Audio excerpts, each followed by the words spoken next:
Yes. The lead Spring Army sends its regards.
Hello, everyone. I am the Enforcer, and I'm accompanied by Enforcer Matt.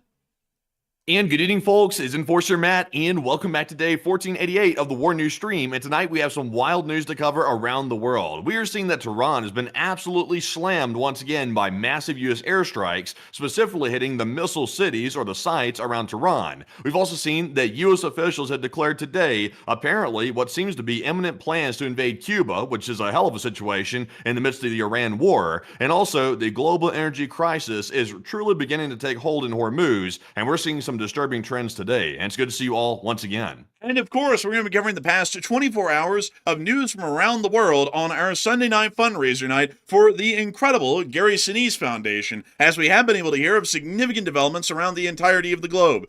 Currently, the United States Air Force and the Israeli Air Forces are conducting significant airstrikes in the area of the Islamic Republic of Iran's capital of Tehran, while other major strikes have also been reported in Karamabad, Isfahan, and Yazd City, near to the area of Rocket City on the outskirts of the city of Yazd. Meanwhile, we are also beginning to hear that while these significant strikes are still ongoing inside the country, the situation is further worsening within the Strait of HORMUZ, and currently we are starting to hear more grim news out of the region, as we have been able to hear that LNG trading will most likely be completely halted within the next 10 days, while at the same time we've also been able to see that oil prices are now surging even more forwards than they have been in prior days, with normal WTI crude here in the United States reaching over $100 per barrel, and Brent crude now surpassing $114. It does appear that at this moment we are largely getting the understanding that the oil crisis is well underway at this point, if it had not been underway already. We have been able to see that multiple countries, around 22, have stated willingness to become involved in military operations to reopen the Strait of HORMUZ, but so far we have not seen any publicized announcements from these 22 countries and their supposed or future involvement in the clearing of the Strait of HORMUZ. We did get a statement today from the NATO Secretary General Mark Rutte, largely confirming that there are multiple NATO countries that will be future involved in clearing the Strait of Hormuz, but we have not been able to see which countries those are at the moment right now. We have also been able to hear that there has been some other significant news that it does seem that U.S. officials are now saying that the United States is largely being forced to conduct some form of a ground operation on Iran, either within the area of the Strait of Hormuz or within the area of Karg Island. Of course, the Strait of Hormuz would have to be dealt with first before any attempted landings on Karg Island. Additionally, we have also been able to get some reports, interestingly enough, that the Iranians declared that they shot down an F-15EX Strike Eagle over the area of Bandar Abbas today, and when we watch the footage, it actually turns out that they mistook the aircraft firing off chaff and flares to be able to avoid the incoming missile as a direct hit, meaning that the F-15 was not even hit at all, and the Iranians completely misidentified or absolutely lied about what they were looking at. No F-15 has been shot down over Hormuz today, and it does appear that the sortie was a success by that particular F-15, and it returned back to its operational airbase safely. We've also been able to get further news that Abu Dhabi and the United Arab Emirates has been directly attacked, and significant attacks and impacts have been seen throughout the area of southern Israel, as it does appear that Israel's air defense perimeter has largely been degraded to the point of unusability, and it now also does appear quite obviously at this point that the Israelis, as far as their missile-based air defenses, were for naught, and it does not appear that any laser-based missile defense systems exist within Israel to be able to conduct a proper defense. Still, the Israelis are moving forward with a ground offensive into southern Lebanon to reach the banks of the Litani River and push the Hezbollah forces back from the Israelis' northern border, and we are seeing that they are already destroying bridges within that area in preparations for the larger offensive. We've now also heard that the United States are now encouraging the Kurds to not get involved in the military operation for certain reasons. Outside the Middle East, we have been able to see some other significant developments on the other side of the world here in the Americas. As the President of the United States stated today that they were going to take Cuba and that he can do really whatever he wants with it, according to his words. This comes as the country has been in another significant power outage, and while we have seen that this power outage has left around 10 million citizens of communist Cuba without electricity, we're seeing some large fires breaking out in Havana at the moment, and we're not really sure what those are. We also heard one U.S. official state that Cuba is planning to conduct offensive actions against the United States of America. With what? But anyways, moving on out of Cuba, we've also been able to hear that the state of Ukraine has conducted major attacks against St. Petersburg over the night, and when I mean major attacks, I mean it looked like the Blitz in World War II over London, over St. Petersburg tonight. Significant amounts of Ukrainian drones were able to overrun the St. Petersburg air defense perimeter, and were able to make it well into the city. Explosions were being reported over the entirety of the area, and we've also been able to see that air defenses, the very few that existed in the area, were heavily active at the time. We've also been able to see the Ukrainian armed forces have been inflicting significant losses onto the Russian Federation's army once again today, and the Russian Federation has taken even more significant losses over the past 24 hours. And this came with a shocking announcement today, as the Ukrainian armed forces have now announced, or the Armed Forces of Ukraine, the AFU, has announced that they will no longer be sending any of their soldiers abroad because, and I quote, "modern Western doctrine is obsolete for modern warfare, and therefore Ukrainian forces deployed overseas for overseas training are actually learning nothing of value and substance at this point for modern combat operations on the front." Meaning that according to Ukrainian battlefield analysis, Westernized training, even in NATO countries in Europe and in the United States, no longer provide the proper kind of training and understanding of what modern warfare has really evolved into, showing us that we are quite behind on modern warfare and how to fight it. But nevertheless, it is time for us to get on into the news over the past 24 hours, starting with our largest stories first, and then moving our way on down into the smaller stories throughout the night. Before we do, I do have to announce that we do have a Sunday night fundraiser tonight for none other than the highly requested Gary Sinise Foundation, an absolutely incredible nonprofit, very similar to the Wounded Warrior Project, that was actually started by the actor Gary Sinise, which many of y'all would know of Forrest Gump fame, of Lieutenant Dan. The fundraiser helps out wounded U.S. veterans and soldiers who have returned back from overseas, and helps them with mental counseling, provisions of housing, and other important things that are able to keep these soldiers in decent condition, considering that they have given nearly everything overseas in the service of this republic. And so I hope that we do see that this fundraiser hits that $2.5 thousand goal tonight, because it is going to a great cause and is helping out many U.S. soldiers and veterans who have given nearly literally everything in the service of this country. And so with that, it is time for us to get on into the breaking news that we have over the course of the day. But before we do that, right when I said that, we have to pause because we have breaking news coming out at this moment. And so, Matthew, what do we got? Okay, so the famous breaking news right at the very beginning. We have to have this right here or it's not a good stream. So right now we are hearing that sirens are currently going off in Bahrain due to incoming Iranian drones. So it looks like Bahrain's under attack, and if they're under attack, I would assume that the other Gulf states are likely to follow. So we are seeing an attack by Iran toward those states right now. And we're also hearing from the Israeli military. They have just stated that the IDF has begun a wide-scale wave of strikes targeting the Iranian terror regime infrastructure in Tehran. So there is another massive wave of strikes taking place in Tehran right now. So it's definitely no small attack tonight. We've gotten already tons of footage of the U.S. striking and Israel striking earlier today, and apparently they're going for it again. So massive volleys taking place right now. But that is the breaking news as it stands. And we'll be waiting to get further news if there is while we're covering the news live on air. And moving us on into our major developments within the region, we have been able to see some very significant developments inside of the region, especially inside of Tehran over the course of the day. Over the past 24 hours, the United States and Israel have been conducting significant aerial operations against the Islamic Republic of Iran, and once again, particularly the capital of the country. Major strikes have been seen in multiple different angles, multiple different clips, and multiple different areas of the city, showing what we can only describe as absolutely voluminous and massive airstrikes, which we can see in this first clip right here. Dang.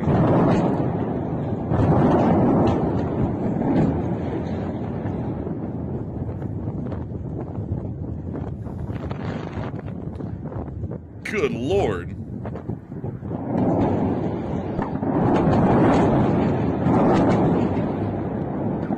And really quickly, folks, I'm actually going to have to stop this footage because Discord has decided to crap out. So give me just a second, folks, that way I can try and get Matthew back on air here really quickly. I was wondering why he wasn't saying anything, and it's because the Discord ain't working. So let me get him back on air really quickly because it was working up until just a moment ago, and then it decided to stop working. So let's get him back on the call, and let's get him back on the screen right here. Good. There we go. And now let's get back to watching the strikes that were happening inside of Tehran. We're not exactly sure who was conducting these significant strikes, but we can see large blue orbs of fire in the middle of the explosions, suggesting that some limited amounts of power infrastructure were knocked out in the surrounding streets in the midst of these strikes. But we do not believe that these are the threatened energy infrastructure strikes that the President of the United States was talking about yesterday, as that would still be about 24 hours away from actually happening if it happens.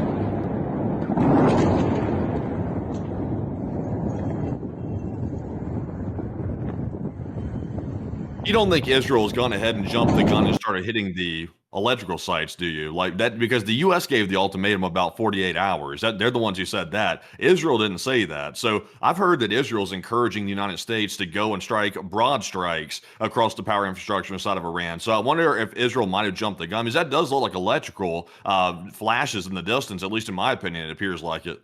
It does appear that that is the case, but severed wires near to the area of the explosion, like overhead power lines that had been severed by, say, shrapnel or just the sheer shockwave of the explosive force, could have led to transformers tripping and then leading to those larger blue explosions that we're seeing. So it doesn't necessarily dictate that energy infrastructure strikes are happening, because those would be happening on substations and power plants that provide power to a wider area. So I would say that that probably isn't happening just yet. But I mean, at the same time, folks, we can't put it out of the perspective that Israel jumps the gun every chance they get, and generally escalates this conflict well out of proportion. But I would generally have to say for now, I don't think that these are the energy infrastructure strikes, and I don't think that Israel has jumped the gun just yet. Hopefully not, because if they did, that would be a very premature thing to do, to say the least. So hopefully they haven't. Now you see the strikes continuing in this clip, as it finally begins to become quiet as more strikes continue in the distance. Moving us on from that clip and on into our next one, we also were able to see additional strikes inside of Tehran in this clip as well. So this is generally in the very similar area of the city. We believe that these are actually these same strikes, but from a different angle.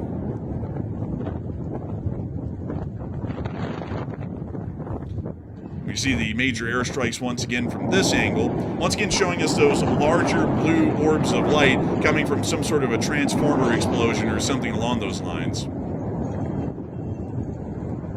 I've heard that some of these strikes right here are targeting the Yazd missile city, apparently on the outskirts of Tehran. So that might be where some of these flashes are coming from. Actually, Yazd is a whole different city. I think like 200 miles away or so. It's down about here. So those aren't generally outside of Tehran because they're a fairly far distance away. I've seen a lot of people misquoting that today, that Yazd missile city is outside of Tehran, and it's like, you know, like those people who are saying that on Twitter, it's like, you know, outside of Tehran is in the same country, but almost on the other side of it. I mean, you know, it's like, yeah, kind of, but not quite. But we also were able to see some additional explosions as well inside of Tehran in these pictures right here. It appears there was a larger amount of fog or smoke over the city when these strikes commenced, making visibility somewhat difficult, and once again geolocation a lot more difficult to provide, but yet we could still see that major airstrikes had been conducted over the course of the day. Meanwhile, in an undisclosed city somewhere within Iran, we were able to get some video footage showing us that there were Iranian security forces, either of the Besiege or the Islamic Revolutionary Guard Corps itself, that were beginning to deploy in the streets once again, as it does appear that they're becoming highly concerned that there might be another attempted civil uprising. Although, to be entirely honest with y'all, over the course of the entirety of the war, we've seen very little indications of a high aptitude of civil unrest within the country, and we believe that this might just be a precautionary measure by the Iranians. Though we could see some of those security forces right here.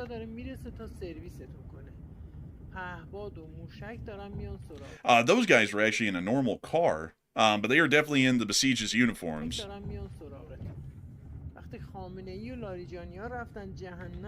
You see the cameraman continuing to show the blacked out vehicles of the Besiege and the internal security forces as they're apparently using this larger open field that appears to be an undeveloped plot. It doesn't even appear to be a public park, as some sort of a staging ground for future operations to try and continue to put down the Iranian public if there was any uprisings, which we haven't seen any indication of so far. Moving us on a little bit over towards the southwest of Tehran, we also were able to see that over the course of the day, there was a pretty spectacular missile failure that happened near to the area of Fardis in the Alborz province, which is just to the southwest of Tehran, and was apparently visible from Tehran when the failure occurred. Here is that clip showing this missile failure that happened right outside the city of Tehran.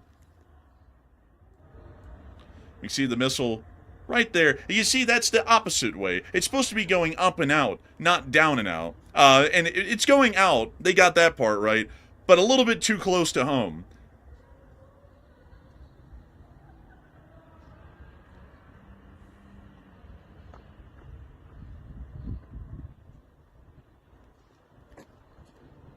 Look at it, come back down. Now they're going to have a little bit of a debris situation, it looks like. Man, the Iranians are about to say, a mountainside has been flattened due to falling debris, inshallah. It's like, man, that's some falling debris, I tell you. But moving us on further down and into the missile city at Yazd, we have been able to hear that outside of the city of Yazd, which I have to show you right here, because this is a city that's largely unknown within Iran, and for some reason, I've seen a decent amount of people on Twitter today reposting information about Yazd's missile city and saying that it's at Tehran, but Yazd's missile city is Yazd's missile city because it's the underground subterranean complex that Iran houses and stores a great deal of missiles, missile launchers, and other equipment from out of the city of Yazd, which is why it is Yazd's missile city.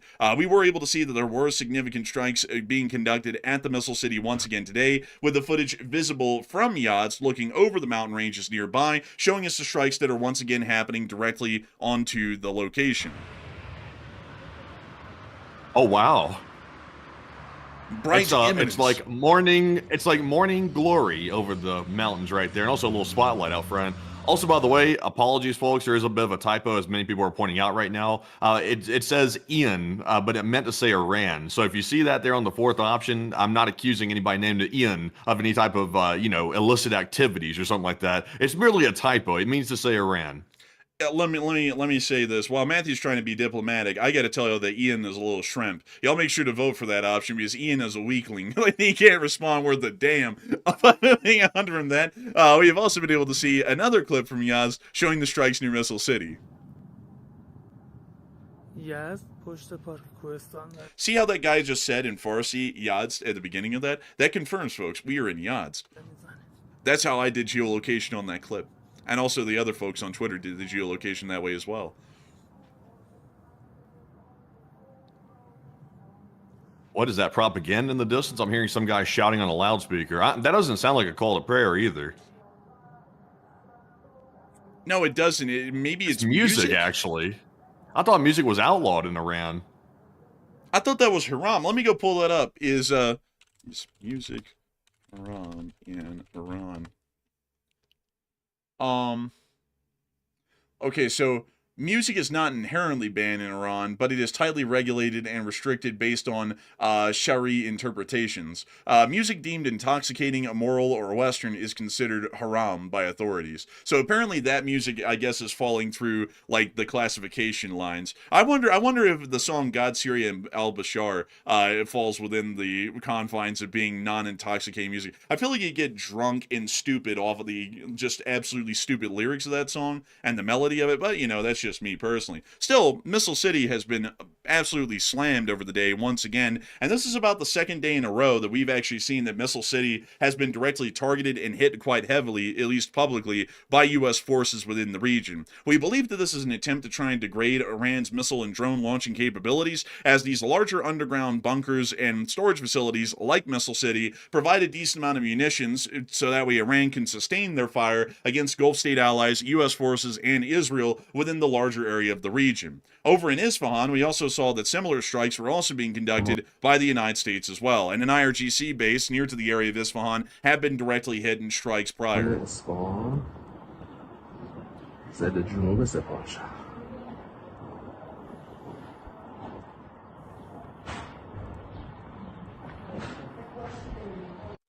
Moving on from that clip and out of Isfahan, we've also been able to see that further on over and in Karamabad, we were able to see additional strikes that were conducted here as well, confirming that there has been a wider sweeping amount of interior airstrikes inside of the country, but we haven't really been seeing a large number or reports of significant airstrikes that have been conducted near to the area of the Strait of Hormuz on combatant forces that are currently within that area. And that moves us on directly down into that region as the crisis is still worsening at this moment. I want to quickly show y'all something here really quickly because we have two different price brackets or price measurements that we have to show y'all here. So let me try and find this as well. And here we go. So Brent crude had hit about $114 according to reports today, and also crude had surpassed over $100 per barrel. I have to put in mind, folks, that right now it's the weekend, so this isn't directly reflected in the market statements on Google, and currently it is kind of doing its pre-market fluctuations at the moment. But currently, from what we're hearing, when the markets open, right now, Brent crude is going to be around $114 per barrel, and crude is going to be finally over $100 for one of the few times in a good minute. It's actually been a little while since we've seen WTI crude surpass around $100 per barrel. For a very short time in early March, we had actually seen that was the case, which I wish it would have reflected right here because it appears that was wiped off of the graph because it was such a short-term rise over 100. But we also understand that Brent crude has also been rising in price as well, of course, quite significantly compared to its pre-war prices, which were near to about $60 a barrel, and WTI crude was also around $60 a barrel as well. And also, what a wild price swing that we're seeing right now with the oil. Like earlier today, it was just skyrocketing. Like you said, the WTI was over 100, Brent was over 114, and that was just a couple hours ago. All of a sudden, it dropped down out of nowhere for no apparent reason. By the way, the thing just came down. There was no plan that was announced to reopen the strait, nothing that should have brought it down, but somehow it came down anyway, which honestly baffles me quite a lot. I have no idea why it did that. There is a high amount of volatility. That's definitely what that's showing, and we don't really know what's leading to the massive fluctuations, the humongous skyrockets in price, and then the plummets that come afterwards. But they've been almost at a steady pace over the past few days. Let me try and show y'all this here the best I can. Y'all can see right here, at least with Brent crude, that it would kind of fluctuate in between $100 and about $95 every single day, generally ebbing and flowing almost like a wave. But as of yesterday, it started to surpass the 100 mark. And now it appears to be fluctuating in between $100 per barrel and all the way up to about $111 per barrel right now. It did go up to about $114 a little while ago, and it's now dropping once again. Crude oil, or WTI crude, is conducting very similar fluctuations. And to be entirely honest with y'all, if y'all looked at this 5-day graph, it's almost like watching a heartbeat or so of just about at the morning, or more so the afternoon, around 3 o'clock every afternoon, the oil prices reach their lowest. And you can pretty much see that as an ongoing trend over and over every single day, even right here as well, where it once again reaches its low point, and then it rises once it enters the nighttime hours, and then on into the middle of the day the next day. It's really interesting with that. We don't know what's causing that, because purchase orders are generally filled out on a 24/7 schedule or a 24/7 basis, and that's why you would see that normally oil prices, while fluctuating from day to day, didn't really fluctuate that much in price, and not only that, at a consistent rate where it dropped every afternoon and then skyrocketed until the next afternoon. It's a really weird sort of an occurrence that we're seeing right now, but we still understand that the oil crisis is worsening at the moment, and not only that, the situation for other goods and other important raw materials is also worsening. We have been able to hear that there is apparently going to be an expected abrupt halt to liquefied natural gas shipments from the Gulf within the next 10 days, which will largely lead to a complete cessation of liquefied natural gas purchases and usage within Europe, and possibly even within the United States as well, at least to a larger extent. Yeah, and also that's mainly going to be affecting Asia for the most part, because the energy crisis and the natural gas situation, that's going to affect them quite badly, because we're already seeing right now that the South Korean stock market's fallen over 6% on the day, because obviously those markets are panicking about the fact that the natural gas is going to get cut off in about 10 days. So that's concerning the hell out of them. So we're seeing, I think they might have had a circuit breaker trip about an hour ago. I can't recall that for certain, but it's very volatile right now in South Korea's stock market. Yeah, it definitely is volatile. We'll have to get to that here in a little bit. But moving us on down and into the area of the Strait of Hormuz itself, we have also been able to see that Iran has started to threaten complete closure over the threat that the United States will start to completely obliterate Iranian power plants. So the Iranians have now made it clear that if the United States does attack and start destroying power plants, the Iranians are going to completely shut down the Strait of Hormuz, even for their own vessels, and completely stop the flow of any vessels going in and out of the Strait of Hormuz, from what we're understanding right now.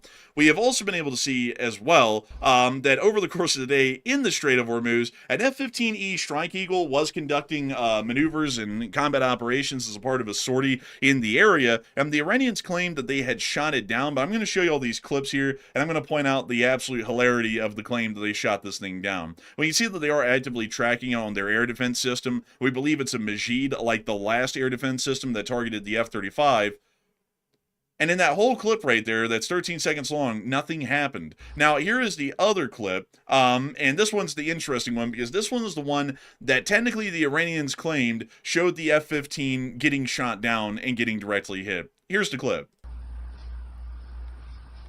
There's the F-15. Oh, by the way, I need to mention this. There's the missile.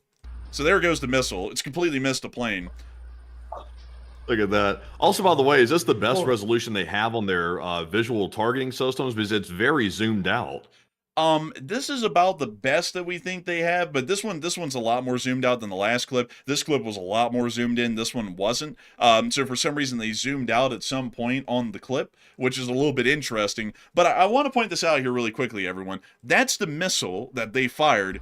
It's clearly missed the aircraft. We don't know where it went, but it went off into the left of screen, which is getting nowhere close to even hitting that F-15. And then at the end of the clip, this happens. Now, this guy in Farsi is saying something along the lines of, "Oh, we got it." So here's the problem with that. Let me show you something in normal footage. Let's see. Let me see if I can show this to y'all. So what they were claiming was, "Oh my God, we hit it! Look, we got it!" It's the F-15 deploying chaff, which puts off an incredibly hot thermal signature and is made to throw off incoming thermal missiles. Now, here's what's interesting about that. These air defense systems that we think the Iranians are using are called Majids. And let me go show you all that here really quickly. So this is a Majid. It's a truck-mounted man-pad or man-portable air defense system that has 4 air defense missiles mounted onto it. These are not advanced, and they generally claim that this thing has a passive radar. In reality, what it has is a simple camera that can pick up moving targets in the air, and once they pick something up, they try and get a thermal lock with their man-pad on whatever's above them, and then they try and shoot at it and take it down. These missiles, unlike the other ones that we talk about in air defense, are driven by heat. They look for a heat signature and they lock on to that. Unlike other missiles, like for example the Patriots or the THAAD missiles that use a radar signature and also have semi-active radar homing capabilities. These missiles require a heat signature. That's why this F-15 is firing off chaff. And I saw someone say that's actually, let's see here. I think someone Flares. said, yeah, that's flare. Actually, correction, folks, it's flares. Chaff is the little metallic bits that they throw out to throw off the radar signatures. This is chaff right here. And they put out an incredibly hot thermal signature that guides that missile away from the F-15's thermal exhaust and towards to the hot burning pieces of flares that are up there in the air. So that is... Yeah, and also another dead giveaway as well is when Iran likes to publish these videos and they'll claim they hit something and they immediately cut the video immediately after the alleged hit. That's always a huge red flag. It's just why wouldn't you show an extra 10 or 15 seconds to prove that the aircraft was actually shot at and actually hit? But they cut it off quick. So to me, that's a bad sign. Yeah. Also, by the way, folks, I see a lot of people saying it's not chaff, it's flares. I know. Sorry, folks. I'm trying to do this all off the top of my head. It's hard to keep it in mind because chaff and flares are usually deployed very close to each other, and they're usually equipped on the aircraft almost in the same spot. So my mind's just going to whatever word comes to my mind. The quickest and the easiest one to say is chaff. Flares, for some reason, wasn't the one on my mind, but it still is flares, which is, once again, another Iranian deception, because the Iranians claimed by this footage today that they had shot down this F-15, and that confirmed a direct hit on the aircraft. What this confirms is that they completely missed the aircraft, because we saw the missile in the clip prior, just seconds before, and then secondly, we also saw that the aircraft was deploying its flares, which was meaning that it was trying to throw off the incoming missile from its thermal signature, which is once again confirming the aircraft was not hit. So moving on out of that clip, which is a pretty hilarious one at that, to think that the Iranians are trying to claim they took it down when clearly they didn't, we also have been able to get some other news out of the Strait of HORMUZ. We have been able to hear that the oil prices are rising higher. Earlier in the day, which this was the reports that we were getting, at least at the time, Brent oil had risen to about $114 per barrel, and WTI crude had hit about over 100. At the moment now, as we checked on Google, it appears to have dropped, and it's not reflecting this rise that we were able to document earlier in the day, about 4 hours ago, but still it does appear that the oil markets are still quite volatile, and the prices are continuing to rise as the supply starts to largely dwindle. We've also been able to hear that as a result of this, we've started to hear some news from I-24 about some senior American officials that have apparently spoken to them. Senior American officials have told their counterparts in Israel and other countries in recent days that there will probably be no choice and the U.S. will be forced to conduct a ground operation to capture the Iranian island of Karg, according to two sources familiar with the details. The island of Karg is responsible for 90% of the oil exported to China, and in recent days, discussions have begun in the American administration about whether to capture the island in order to cause Iran to stop preventing ships from passing through the Strait of HORMUZ. If this is the plan, talk about jumping the barrel and going straight for the prize instead of what's in front of it. How in the hell are the Marine Expeditionary Units, the 11th and the 31st, on board the Tripoli and the Boxer, supposed to get to Karg Island when they can't even get through HORMUZ first? They're saying, let's take Karg Island to open up the Strait of HORMUZ, but to get to Karg Island, we've got to go through the Strait of HORMUZ to get there. It doesn't really make a lot of sense. But while we're talking about that, a lot of people are hearing about the Iranian threat that was also issued today. I thought the poll was actually on the Strait of HORMUZ first, but we have been able to hear that the Iranians are now threatening that if they are hit, they are going to plunge the entire region into an absolute blackout. And Matthew, what are people currently thinking about that right now, and what are you thinking about that as well? Okay, so the big looming situation right now is there's currently 24 hours left on the U.S. ultimatum toward Iran that if Iran does not reopen the Strait of Hormuz, then all the power plants inside of Iran are going to be targeted and destroyed by U.S. airstrikes. So obviously that's a huge escalation to say the least, but Iran is now threatened today to carry out the threat that we thought they might carry out. They're going to try to plunge the entire Middle East into darkness by hitting the desalination plants and also the power plants inside the Gulf states if the U.S. carries out that attack on the power plants. So what are your thoughts? 54% said this will start a massive crisis, while 31% said Ian can't respond that severely, and 9% said I'm 50-50 on this one. And I would say that I believe Iran still has the ability to at least make limited strikes on the power facilities and also the desalination plants as well. We also have to keep something else in mind, that right now the interceptor stocks inside the Gulf states is still running low. So they're not able to intercept everything that's coming in. And if Iran starts firing drones and missiles, that could easily overwhelm any air defense in the Gulf states. And then all their critical infrastructure is wide open at that point. So that's a major issue. So I would say, I think if the U.S. carries this out, we're looking at a possible humanitarian crisis of unbelievable scale that we've never had to deal with before. So, I'm not sure if the U.S. is maybe bluffing on this. I would really be surprised if they're bluffing on something this major. I think personally, and also based on Israel encouraging the United States to carry out these strikes, it sounds to me like it's likely going to take place, and Iran probably will exact vengeance at that point. So this is going to be very interesting and very horrifying to watch if this gets carried out this way. So I'm with the 54%. I think it's going to be a big crisis. But Enforcer, what say you? I'd have to say that, in my honest opinion, this is going to start a massive crisis. Hitting Iranian power plants is going to create a massive humanitarian crisis in Iran, and once the Iranians conduct a reciprocal attack on all of our allies in the region, it's going to start a major humanitarian crisis on our side in the region as well. This would be an absolutely disastrous sort of an idea to see followed through on, and the reality of it is, folks, is that there's really no way to even back out of this or go forward with it without losing face either way. If we back out of it, we have lost face because we threatened the Iranians with a major threat, and then we didn't follow through, showing that our word sometimes doesn't really mean much. If we then follow through with the attack, we're going to be losing face with all of our Gulf state allies because they're going to get slammed in return by the Iranians, and then they're going to start losing their power supplies throughout the entirety of the region, which is going to start seeing a humanitarian crisis pretty much start unfolding immediately in all of our allied nations within the region. So this isn't good at all. I mean, either way, folks, we're basically picking in between two bad options. Either we lose face with the Iranians and we make it look like the United States is is weak at that point, which could then be pounced on by the Chinese and the Russians in some form of military support to the Iranians because they might think they may be able to chance it at that point because U.S. threats don't really mean that much in the conflict, or we actually follow through with the threat, and then we see that the damage to our allies is insurmountable, much like it would be inside of Iran. So this was generally an asinine threat to even throw out in the first place, and now it's going to be ending up even more destructive, really, no matter how we work around it at this point, whether we follow through with it or we don't.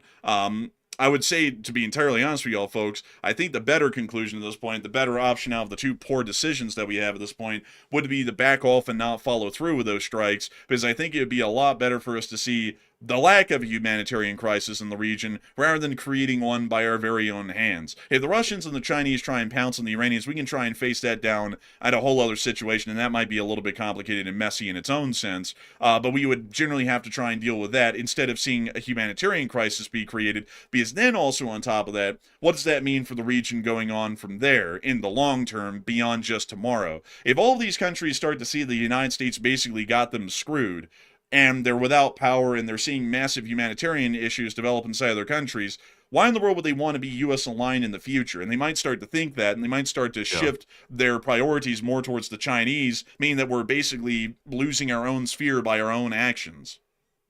Yeah, and also on top of that, like I see folks saying in here, some people are like, well, why are you guys opposed to striking the power plants inside of Iran? Because obviously Iran's not abiding by the rules of war, so why should we in the United States? It's honestly, I will say this, obviously the rules of war in the Geneva Convention is very important. We don't want to ignore that. But I would say the bigger issue here is Iran still has the capability to respond to it. And for that reason alone, we should think very carefully before doing this. If the U.S. wants to strike power plants, and we're not talking about the legality of it, that's an entirely separate issue. But if they wanted to do that, they need to make sure that all of Iran's missile capabilities are taken out first before they even attempt to try to strike the power plants. Because if Iran has the capability, which it appears they do, then striking Iran's power plants is going to create a reciprocal response on the Gulf states, and they're going to have a humanitarian crisis where there's no electricity or water in their countries. So for the people that are in favor of these strikes, I mean, we have to take that into consideration. We can't just let the entire region region start, dying of thirst because they're out of water. And that's a real possibility if Iran carries out their threat, which at this point, there's no reason that they wouldn't for the most part, because they've pretty much followed through with most of the stuff they've said. So, we have to think about the people. And also, you have to think about the Iranian people as well. If we start attacking the civilian infrastructure all over Iran, that's going to affect the regime, obviously, but it's also going to affect the people inside of Iran. Anything we do to civilians, that's affecting the normal everyday people that are being oppressed by the crazy regime. So, I mean, that's why, attacking civilian infrastructure, that's a major step. And most of the time, it's actually not illegal for the most part. So it's not something to take lightly whatsoever. There's a lot that goes into it.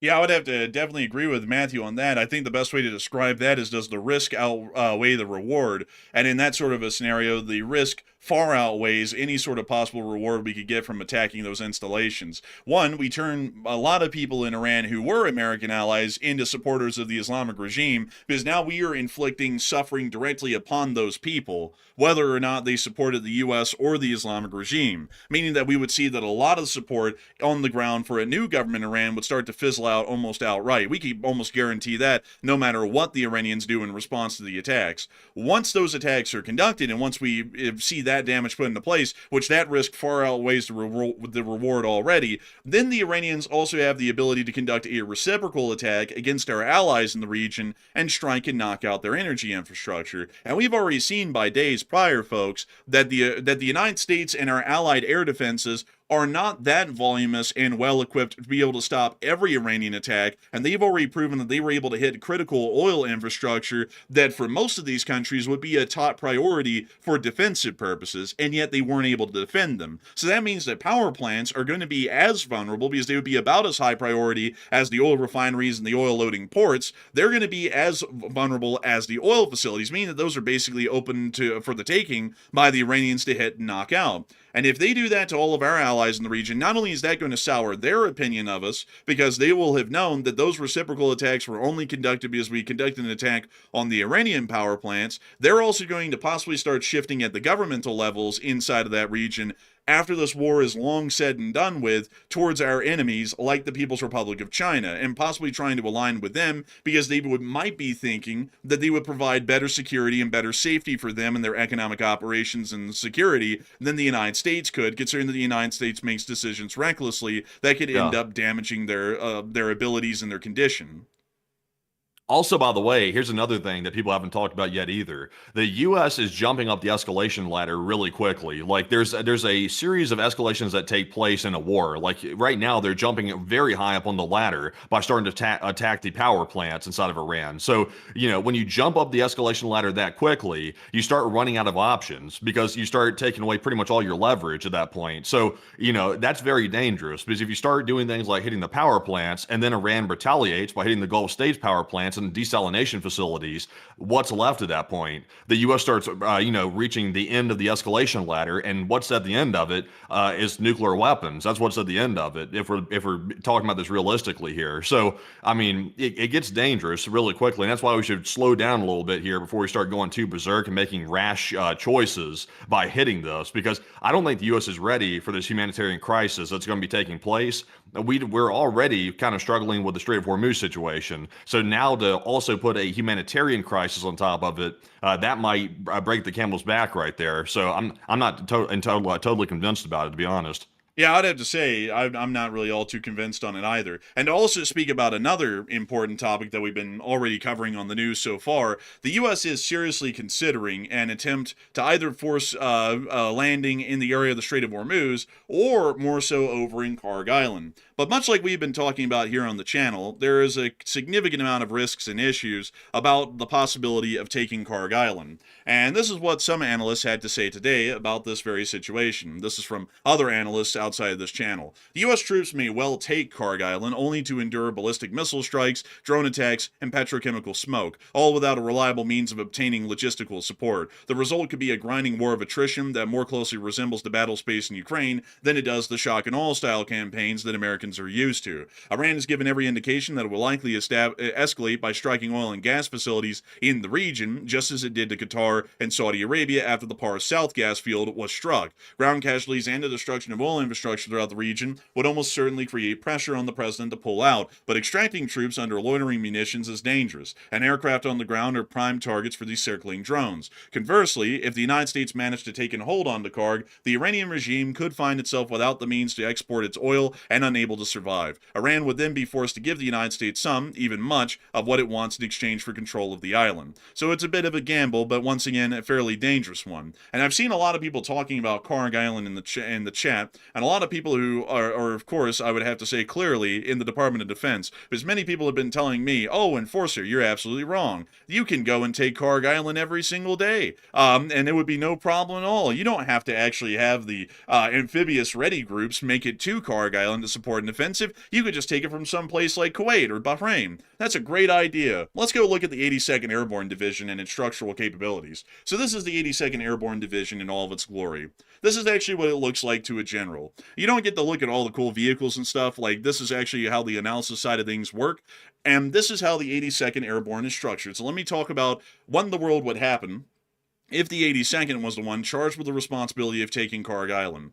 So, the 82nd Airborne Division is made up of 6 brigades. One of them is a sustainment brigade, one of them is a combat aviation brigade, meaning that it generally uses attack helicopters and other forms of armed helicopters to be able to provide close air support to its infantry. One brigade is an entire artillery brigade for the 82nd, and then it has 3 brigade combat teams, all of them incredibly light, because this is a quick reaction force of a brigade design, and it's generally created for air assault operations, meaning that they get dropped off by helicopter, and they are lightly equipped, and the reason why they are lightly equipped is to help them with maneuverability, and to also help them with being able to take ground quickly and hold it until they're relieved. This is the only force, if the 11th and 31st are not able to get through the Strait of Hormuz on the Boxer and the Tripoli, this is the only force that could have an ability of taking Karg Island. Now, Black Hawk helicopters have a range of about 700 miles, meaning that they have a decent amount of range to be able to make it to Karg from Kuwait, which would be about 160 miles, and then actually loiter around the area. The issue with that is, however, is that UH-60 Blackhawks are lightly armed and cannot provide ground support or aerial fire support to the ground forces that will be landing by helicopter on Karg Island. That means that the forces of the 82nd would be relying at that point on U.S. air support from the U.S. Air Force and its own built-in helicopter assault support, which comes in the form of Apaches and other attack helicopters that are within its division. And therein lies the problem. An Apache attack helicopter only has a range of about 350 miles or so at the longest, and that's probably as stripped down as you can get an AH-64 to get that kind of a range. That means that an AH-64 would be able to fly from Kuwait to Karg Island, hover around for 10 minutes, and leave. Now, there is one place that such an air operation was conducted before, and it ended up in an absolute disaster, and it's something that is within contemporary memory because it happened in the middle of the coverage on the show, which was the Russian VDV landing at Hostomel Airport, which was a much more favorable position, mind you all, to be entirely frank, because it was 1, north of Kyiv, 2, had a forest belt between it and Kyiv, and 3, was not a small island that generally isolates those forces into the specific area of the airfield itself. The Russians were not able to provide any close air support for any long duration of time to the VDV forces that it dropped on the ground because the Ka-52s and Mi-28s that were providing that fire support were reaching their maximum range by the time they arrived at this airport, meaning that they had to then withdraw after about only 20 minutes of covering fire and leave the VDV on the ground to be able to try and fend for itself against the Ukrainian counterattacks. Literally within the first day of landing, they had been pushed off of the airfield and were already near to the northern part of the airstrip when it was cratered by Ukrainian Su-24s and the airfield was rendered unusable as a Russian airhead. A situation where the 82nd Airborne Division is relying on what might become sporadic air support from the Air Force, and it doesn't have the ability to have its AH-64 Apaches in range, would be near certain that a large amount of losses would be seen on that island. They would be able to hold it, but due to the fact that they wouldn't have any larger amount of fire support in the form of their attack helicopters to be able to give them air cover on a near continuous basis, that would be an absolutely horrendous idea to land anyone on Karg Island with that little amount of indirect fire support. Like, that's not a good idea at all. So I hope that addresses that side of things well, because that brings us back to square one.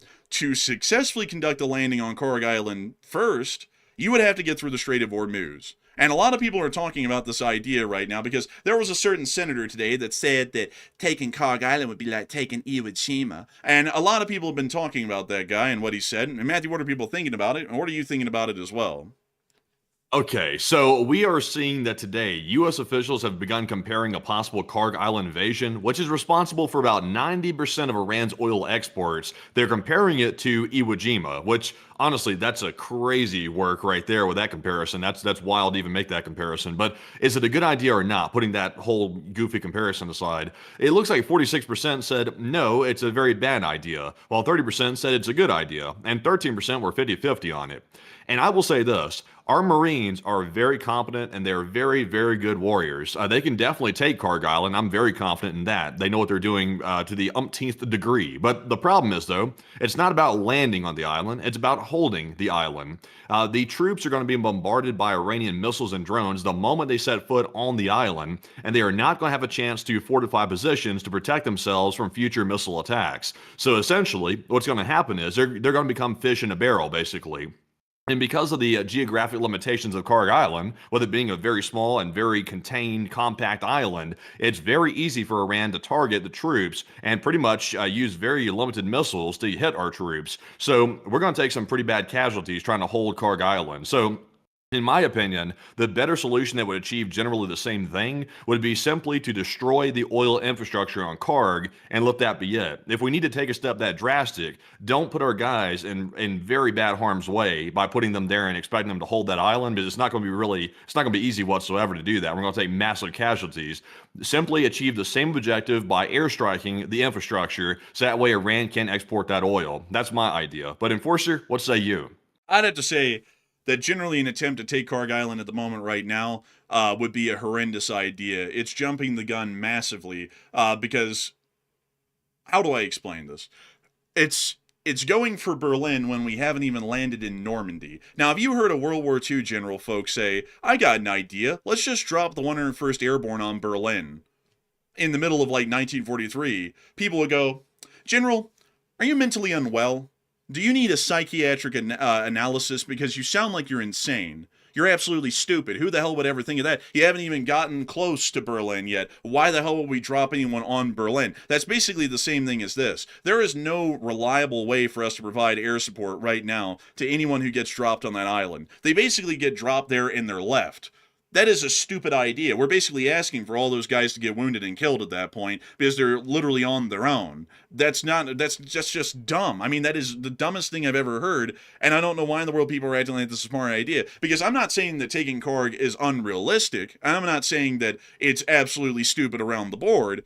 But it's absolutely stupid considering that no amphibious ready group can make it there, and an amphibious ready group would be the force best suited, and the Marine Expeditionary Units would be the ones best suited to take Karg Island. And they can't get there because they can't get through the Strait of Hormuz. So if we were dealing with anything as a first priority, the Strait of Hormuz should be the first priority. I don't know what it is, folks, with the administration acting like the Strait of Hormuz is garlic to a vampire, but they have to deal with that directly. There's no way of just skipping over that. Well, they'd have to somehow clear out the Strait of Hormuz. That's what they need to do. So you would suggest sending in U.S. naval vessels to clear it manually, or minesweepers? Like, is that what you're saying? I would say use the U.S. Naval Air Arm and the U.S. Air Force to clear out most of the threats along the coast of the Strait of Hormuz. Generally, clear it out to most threats, and then eventually send in an early Burke or two to see how safe it is, and if it looks to generally be safe at that point, then we could start conducting convoy escorts, and once that is done, then the ARGs can also be escorted through by the Burkes, through the Persian Gulf, and then to Karg Island or somewhere nearby, so that way we actually have a close enough range between the launching points of the operation and the landing point of the operation that combat fire support and indirect fire support could be sustained. Otherwise, this will be an absolute disaster. So you're saying an invasion in the Strait of Hormuz is what you're saying? I'm sort of a little bit confused. No, I'm not, like, clear it out and then sail through it. You don't have to invade anything in the Strait of Hormuz. You just have to knock out the anti-ship missile launchers, the autonomous drone boats, and the drone launchers. And you don't even have to knock all of them out. You just need to knock out most of them on any given day, and then keep a continuous air cover in this area so that way if any threats do pop up and the Navy is engaged by anything, the Navy will be able to shoot it down, and then those aircraft loitering above will hopefully be able to find whatever shot at them and then take it out before they can hide back in cover and reload. That's what I would say would be the smartest idea. But the issue that I'm seeing though is the U.S. has been striking along the coast pretty consistently for over the past week and a half or so. So they've been striking the coast, and whatever missile launchers are there, they've been striking. So I'm not really sure why the Iranians still have the ability to strike into the strait, because they still have it. I mean, we just saw another incident in the strait a short while ago. So they're able to hit stuff. So I don't know. Like, it seems to me like Iran might be maybe making these missiles mobile enough where we can't really track them down all the way. And the problem is this: if you send in ships into the strait, U.S. naval vessels, I mean, all it takes is like one slip up, and Iran's able to lob a missile at very short range at one of our ships, and they don't have time to react. And then you have a huge problem on your hands, because now we have a ship that's going to sink, or it's going to either be lost, one or the other, and that's going to lead to something bad. So I don't know. I don't think sending ships in. I think that's why the U.S. is hesitating before they do that, because I think the first ships that go in is going to be very high risk of those ships getting destroyed. I would say that that's not likely, because the Houthis are armed about as well as the Iranians, because they were armed by the Iranians, and U.S. destroyers were literally like 30 miles off Hodeidah and dealing with anti-ship missiles incoming their way, autonomous drone boats coming in their way, and drones, aerial drones, all simultaneously, and were able to deal with the threats pretty easily and keep that area open. Now, that's not to the intensity that we see in the Strait of Hormuz right now, and that's why I'm saying there needs to be air operations to clear out most of the threats in that area. But once the threat level gets down to the level at which the Houthis were at, with the same type of weaponry, using the very same tactics as the Iranian Revolutionary Guard Corps, or the Islamic Revolutionary Guard Corps uses, then at that point it's safe for ships to go through, because we've already basically had a trial period with the Houthis, and it's been well then proven that Arleigh Burke in a bathtub basically can defend itself if the threats are not overwhelming. Right now they would be overwhelming, but with enough air power and enough airstrikes in that area, we'd probably be able to get the threat level low enough that they could go through, and they could start to escort ARGs and also other commercial vessels in the Gulf to and fro, generally safely at that point.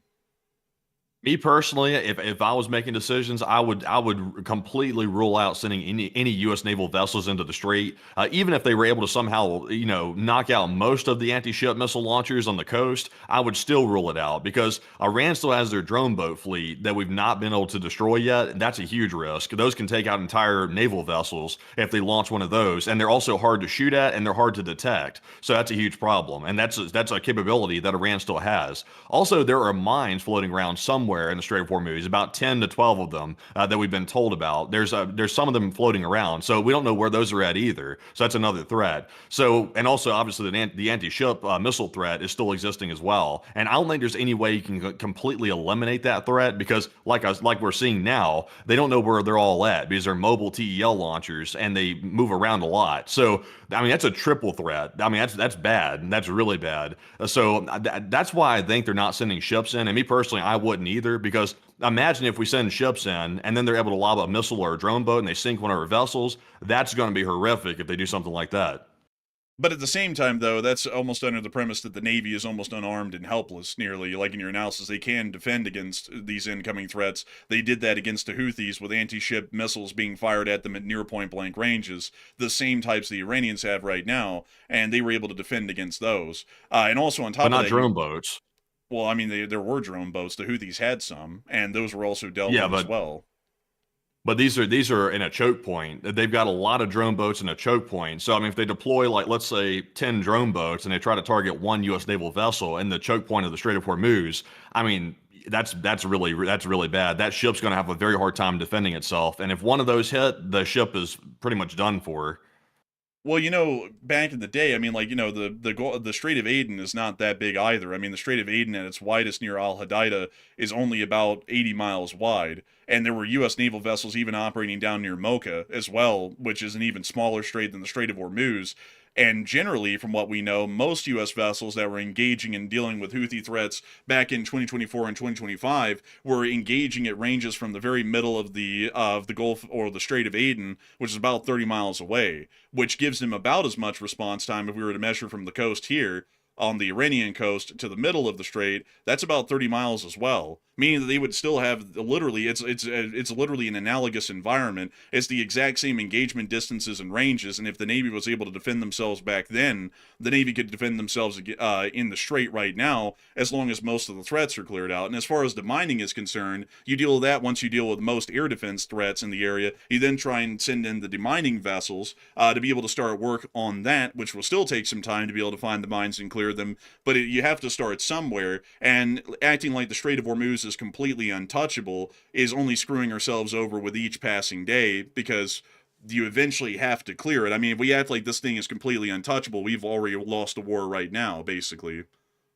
So if I was in charge personally, I would not send the ships into the Strait of Hormuz. I wouldn't do that. I would also airstrike the oil infrastructure on Karg Island to put pressure on China to make Iran bring this war to an end. Also, I would not start striking the Iranian power infrastructure if I was in charge. That's a horrible idea, and it's going to cause a humanitarian crisis in the Gulf states. So that's going to be bad as well. So between all that right there, that's, in my opinion, that's all you can really do with a safety margin in there, so that we don't lose a ship or lose a bunch of guys and things like that. That's the only thing we can really do that really is within acceptable risk parameters, I would say. And then keep airstriking Iran. I mean, there's no way around it. We have to keep airstriking. We'll have to keep picking off their missile launchers one by one after that, and hope that the pressure being put on China, because now 90% of Iran's oil exports have been cut off, that'll put pressure on China to tell Iran, hey, look, like, we're going to stop or something, because you're causing us financial harm now, because now you have no ability to bring oil to China, and now we're in trouble. So this is going to have to stop.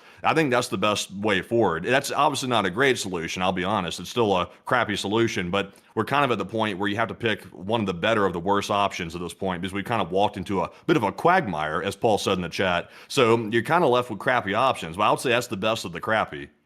I would say that if I was in charge right now and I had to make any orders, it would be to clear the Strait of Hormuz immediately, and that would basically be the only one. I mean, that's the linchpin of the whole war right now. That's the front we're losing in, and that we could lose in heavily and lose the whole war over. So I don't know why we would continue to act like the Strait of Hormuz is untouchable and not deal with it, considering that it's basically this war's equivalent of a Gettysburg or, for example, a Stalingrad. It has to be cleared. It's that strategically important. So all military operations should be directed towards Hormuz right now, and clearing out all of the existing threats to make it safe enough for the Navy to go in, and then start escort duties in and out. Once that happens, the situation is well within our control. There's no ticking time bomb that is looming over our heads from the dwindling oil resources, and then we're able to go about taking Karg Island and really doing whatever we want after that on our own time and at our own call. Right now, we're in a crisis mode, because if we continue to let the Strait of Hormuz remain closed and we act like we can't do anything about it, we are literally screwing ourselves out of the entirety of the war, and we are going to lose it, because there is going to be no flow of oil to most of the world, and economically, we're going to suffer more damage than anything that we could inflict on the Iranians right now with force of arms. So that's generally what my priority would be, is clearing the Strait of Hormuz, and at a minimum getting some traffic going through the area. But with that, I hope that addresses it well, at least in my opinion. But before we move on into the rest of the news we've been able to get out of the region, which we still have a decent amount to cover inside of the Gulf states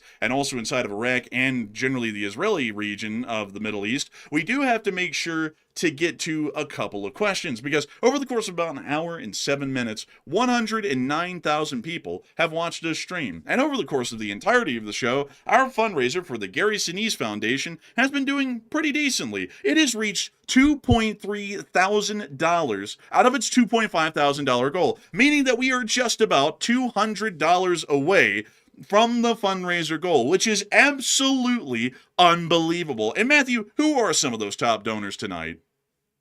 So the fundraiser is doing fantastic, by the way, and also a really good fundraiser. Everybody knows who Gary Sinise is, by the way. He's a bit of a celebrity, to say the least. So a very good foundation helping the soldiers out. So we figured we would run one for that charity tonight instead to switch it up a little bit. But we are just about, actually, we're just $50 away from the goal, literally right this second right now. So we're getting very close to hitting it in just a second. But in the meantime, though, a big shout out to Tim, who put in a $300 donation to the fundraiser. That's the biggest one of the night so far. Also, a big shout out to Dave, who put in a 200, also massive, along with James Hughes, who did a 150. Then we had a 100 from Rad Doctor, as well as a 75 from Old Warrior, a 50 from Mike, as well as a 50 from Rebellion, Dax Salmon, Smarzig, Howard Mendelson, Chef Danny B, also another 50 from Chef Danny B, a 50 from John Boy, and also a 50 that just came in from Sadata Hosoda, literally right this second right now.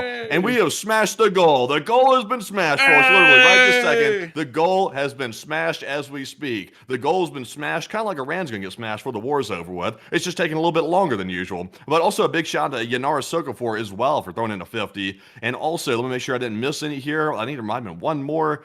And that's actually all of them right now. So a huge thanks to the LSA for helping us to hit that goal yet again. And we are currently skyrocketing way past it right now. It's rising like the price of oil. But Enforcer, what say you? And I gotta say, a humongous shout out to everyone who has supported the fundraiser tonight. It is an absolutely incredible and amazing thing to see that we have been able to raise over $2.5 thousand for the Gary Sinise Foundation, which is a lot like the Wounded Warriors Project, but generally, from what we can tell, a lot more of the funding goes towards the actual assistance than the Wounded Warriors Project, which is an absolutely amazing thing to see, and we love to know that so many people have been helping out the Gary Sinise Foundation tonight, because it is helping out U.S. veterans and soldiers who are coming back home who have given almost their all to be able to see that this republic will stand another day. And I got to thank you all massively for that, because I'm sure they're greatly appreciative, and I have to say that on their behalf, we are greatly appreciative for all of y'all supporting that fundraiser as well. And so, with that out of the way, it is time for us to get to a couple of questions. And Matthew, I understand that we are going to be taking,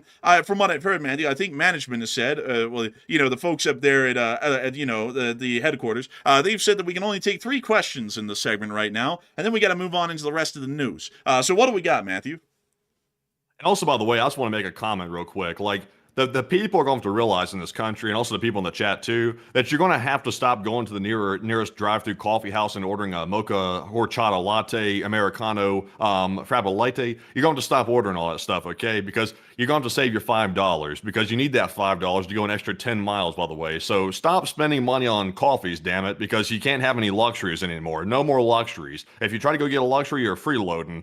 So, you know, cut that out. You know what I'm saying, Forrester? You know, you see what I'm saying? You know, Matthew, a lot of people are really going to have to cut down on those ultra luxurious splurges that these little spoiled brats are doing these days, like those $5 Costco chickens and healthy gut juices. They're going to have to completely cut that out. You will not be able to get that $5 chicken that feeds you for 3 days anymore. You need that to buy 1 gallon of gas that will get you to and from work one time for 1 day. Y'all are just completely detached from the economic reality. I mean, if y'all would just stop eating and starve to death, maybe y'all be able to afford the price of gas that's coming around here soon. Because, I mean, groceries are almost unaffordable anyways as it is, folks. I mean, what the hell's the difference? We're all starving anyways. So, I mean, exactly. You know. And also, by the way, like, here's the thing as well. I mean, is it too much to ask for people to go through caffeine withdrawals to simply save the economy? Like, a little bit of caffeine withdrawals for the fiends out there is all it takes to simply save your wallet and your pocketbook and stuff like that. You can give up your horchata latte for a day just to simply help the country out a little bit, because, you know, that's what you have to do now. You have to do that, because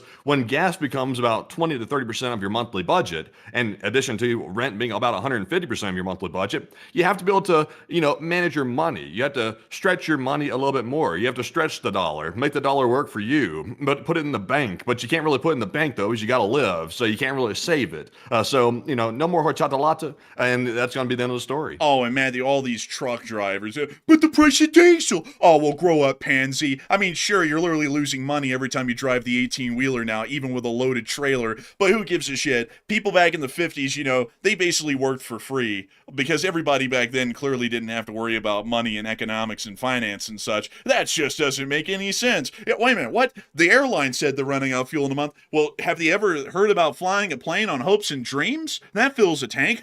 But anyways, man, honestly, man, I make my coffee at home personally. Like, I never ever go get a horchata latte from the coffee store. Like, I never really do that. I did it like when I got like a little free reward thing. I went and got one, but I won't spend like the $5 or $6 on the coffee at the place. But I'm being sarcastic also, by the way, folks. Yeah, like, we are. You know, the point of life. Like, now I get it. If times get tough, you have to make, you know, budget sacrifices. I'm not naive. Like, I budget myself. I live as well. I'm a grown adult, so I understand how that works. But at the same time, though, we're not just like automatons at the same time. If you can't afford occasionally to get like a $5 coffee or something like that every once in a while, it's like what are people doing? Just going to work every day and doing the bare minimum while they're barely able to survive with their rent and their food costs. It's like, there has to be a little something. It's like, I'm like, people don't get too many luxuries anymore. It's like if they can't get a little coffee every once in a while, like maybe like twice or 3 times a month or something like that, it's like we're getting into the pits here, I would say, to say the least. But anyways, though, jumping into a few questions here and then getting right back into our news, this one is going to go to AF Kaplan. He said, if the U.S. tries to invade both Iran and Cuba at the same time, could the U.S. forces become overextended? And what do you think? I would be honest with you. Cuba doesn't really pose a threat, even like Iran does. Like Cuba's military really technically doesn't even exist. So that's basically just an occupation at that point of an unarmed island. But I'd be entirely honest with you. I don't really know what the point of that is because we have humongous fish that we're frying right now. I always have used the phrase on the channel, there's bigger fish to fry out there. But right now, we're trying to fry one of those fish, and it's taking about everything that we've got right now to try and fry it. So I don't know why in the world we're going to try and also cook up a side of Cuba at the same time. I'd be entirely honest with you, I'm not understanding the sense behind that at all. And I'll be entirely honest with you all, the foreign policy and military strategy at this point, if that's a legitimate interest of the United States to go and try and take Cuba, is completely shot at this point. I mean, all logic has been thrown out of the window if that's seriously being considered while we're in a whole other war right now with Iran that, I'll be entirely honest with y'all, isn't going the way that we were anticipating originally. That would be absolutely stupid to then open up a side war in Cuba while we're fighting the war in Iran. That just doesn't make any sense at all to me. So we'll have to generally wait and see someday if that would be possible, but probably after we settle this whole conflict in the Middle East, and then move on to something else. And even then, I would say it's not Cuba. I would say that we need to be getting ready to defend Taiwan from the Communist Chinese, and to defend the Europeans from a possible Russian invasion in the future. It's just absolutely silly how the strategy and analysis is going on these days. But with that, I hope that does address it the best I can. And with that, we're on to the second question of the segment. I gotta say, like either I'm horrible at sarcasm, or either people don't like understand sarcasm anymore. I don't know what the deal is. I feel like I might be bad at it. Like it seems like whenever I like type something sarcastic on Twitter, or even when I say it like verbally, like here on the air, people are immediately like taking me at my like face value at my word. I'm like apparently I'm terrible at this. I'm not good at sarcasm. But anyways, though, also I do want to make a note. If you've thrown in a super chat so far, we're gonna wait and address those during the last question segment, so that way we can give them due time to address those super chats. So just letting everybody know about that. In the meantime, real quick though, a big shout out to Marion Deemer, who put in a $50 support to the fundraiser, and also $50 to Charles Hazlitt and John Barker. And thank you all three for throwing in that generous support. We're just shy of $3,000 right now on the fundraiser, so fantastic work. And our second question goes to Big Bandit, who said, "What are the predictions on the future oil prices if the strait stays closed?" Now, I will say, I don't know if we're really qualified to give a prediction about the oil price. I did hear an airline executive say today that he expects the oil to get up to $185 a barrel. Oh. So he's basically in the oil business, because obviously airlines, a huge portion of their spending is on jet fuel. So he would know about that, I would assume. And I think that could be a decent projection, about $185 a barrel. And he expected it to stay there until 2027, which is a long time, but Enforcer, what say you? I'd say I would have to agree. We're not really qualified, and generally we're kind of taking a shot in the dark. And also, the markets like that are pretty difficult to predict, like just to be entirely honest, because you could say one thing and it would seem certain, and then it ends up being another. Because if it was that easy to predict everything, there would be a lot of people making bank on the stock market right now. And in reality, most people, end up breaking even before they finally quit stock trading at some point. And I know someone's about to come in, BS. You're just lucky. Like, I promise you, they literally had a whole band of monkeys one time pick the stocks, and they ended up doing better than an actual hedge fund, if I'm not mistaken. So, I mean, it's literally just up to luck at that point. So, with that in mind, I'd say it's definitely going to rise. I can't say to how high, but it's still going to continue to rise because the supply is not meeting the demand, and therefore the price will inherently rise. But to what degree, I wouldn't know. So I hope that does address that the best I can. And also, I gotta say, I always see this, folks, and I gotta say, I gotta address it because I just find it so comical. Some people say that we don't have any right to talk about analysis because we're just some dudes who have never had military experience. I'm not getting political here, but I gotta just say something. Has the president ever served in the military? I think that answers the question about how qualified you need to be able to talk about the stuff, because he was able to be elected and run the military, never having served in the military. I think at that point, that qualifies anyone to talk about the military. And also, they brought out the accountant today to give military advice. So you saw the Treasury Secretary. He came out and was giving a war analysis. I was like, wait a minute. I thought he was the Treasury Secretary. I didn't know he was the war guy. It's like I don't even know what his background is. By the way, I think it's in finance for the most part, if I'm not mistaken. So I was like, well, I guess the Treasury Secretary is going to give us some lowdowns. He's going to give us the data on it or something, which was really weird. And it's like, at least for us, I'm like, we actually have studies like in this category at least. I'm not an accountant personally. No hate toward accountants, by the way. Also, on top of that, let me just remind everyone what some backgrounds of senators and representatives are in the Congress right now. One of them was a McDonald's manager before they became a representative. One of them was a bartender before they became a representative. Another one was a football coach before they became a senator.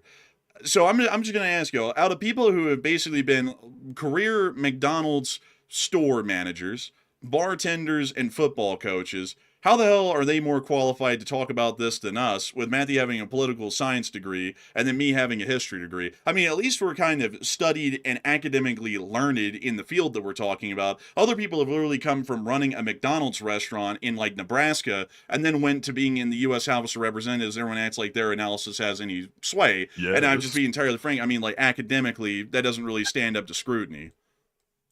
You see, I graduated with honors from my school, and on the side, I was also a soybean farmer too. And when your grandparents trades their 10th house for their investment fund, you have to make sure that you properly tell them to make sure that they're rolling it into the next investment. Yeah, I mean, generally, I'm not I out of guess. touch with the reality whatsoever, I must say. I I'm just totally in touch with the people. I just lived in this giant ass pink house in Charleston is all. Like it's okay. It's like all right, that's weird. But anyways, with that, it is time for us to move on to the last question of the segment, and then we're gonna be getting on into the rest of the news. All right, so this one is going to go to Shinbone, and thank you, Shinbone, for that question right there. They said, what would the odds of China sending Iran a nuclear weapon to use as a test to change the course of the war? Wait, reread that one again? That was a shocking one. He said, what are the odds of China sending Iran a nuclear weapon to use as a test to change the course of the war?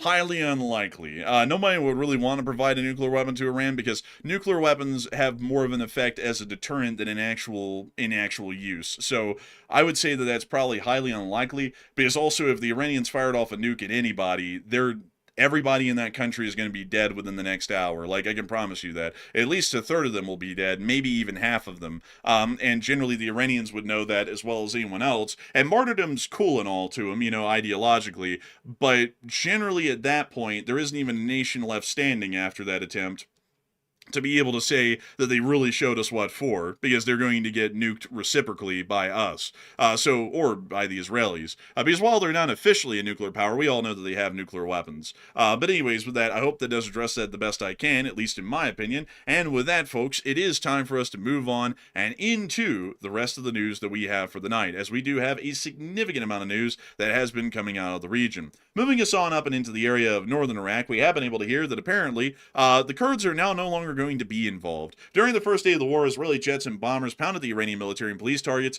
in northwestern Iran, in part to help pave the way for the Kurdish forces. During a telephone briefing on the 4th of March, an Israeli military spokesman was asked whether Israel was carrying out intense bombings in western Iran to help a Kurdish invasion. The spokesman, Lieutenant Colonel Nadav Shoshani, said, "We've been operating very heavily in western Iran to degrade the Iranian regime's capabilities and to open up the way to Tehran and to create freedom of operations. That's been our focus here. But if American officials are no longer enthusiastic about their idea from well before the war of using the Kurds as a proxy force, a shift has created tension with their Israeli counterparts." So it does seem that at the moment the United States is generally starting to back off of the idea of using a Kurdish offensive in Iran, for reasons unknown at the moment. I also believe, to be entirely honest with y'all folks, that the Syrian Kurds just told the Iraqi Kurds don't really do anything for them because they just screwed us over with Jelani invading us and basically left us high and dry to get screwed over, so I wouldn't help them out. And I think that's the reason why a lot of American analysts and officials are beginning to back off, because they might not be seeing that there's a lot of aptitude in the Kurdish forces, which are generally decentralized, to conduct an offensive into Iran, considering that a lot of them are probably expecting to get screwed over just like the Syrian Syrian Kurds were from not too long ago. But moving on from that, and on into Israel, we have also been able to get some significant news from within this area today. Generally, the entirety of Israel has come under missile and drone attacks over the course of the day, and we have seen very little of them intercepted. Most of them have been hitting their targets inside of Israel, which is showing that the Israelis are now starting to take a pretty decent beating from the Iranians. We were able to see in this clip right here a successful missile interception over northern Israel.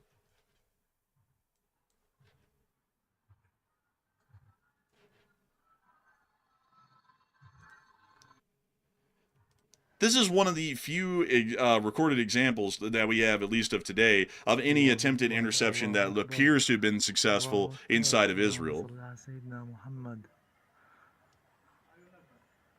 We see the missile continuing to fly over northern Israel.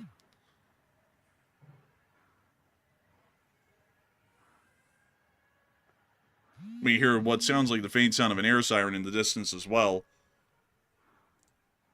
Sounds like a trap horn. Turn up. Meanwhile, further south of Tel Aviv, things had gone quite poorly today. We were able to see that there was an attempted interception, an exo-atmospheric one that was successful over Jordan, which we saw in this clip right here, which is pretty impressive. But sadly, that seemed to have been an outlier compared to what we then saw afterwards. We were able to report explosions in Ashkelon and Kiryat Gat right after yesterday, where we were able to hear explosions inside of Dimona and Arad, with a mass casualty event happening in Arad due to the Iranian attacks. We did get to see in Ashkelon a direct strike within the area, which we could see right there. Whoa. That's bad. And we also were able to additionally see at Kiryat Gat another strike that happened within this area as well. Here's the clip from Kiryat Gat showing a separate missile explosion in this city. And there's the direct impact. Moving on from that, we then were able to hear that apparently cluster rounds are still being used by the Islamic Republic of Iran, which I do have to point out, the use of cluster rounds of any form over a populated urban area with civilians inside of it is blatantly in violation of the Geneva Convention, so the Iranians are still conducting war crimes, which you're able to see right here.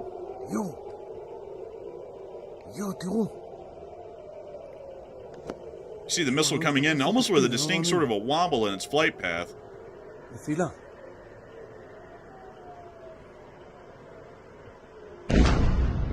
Oh, and there was a sonic boom from it.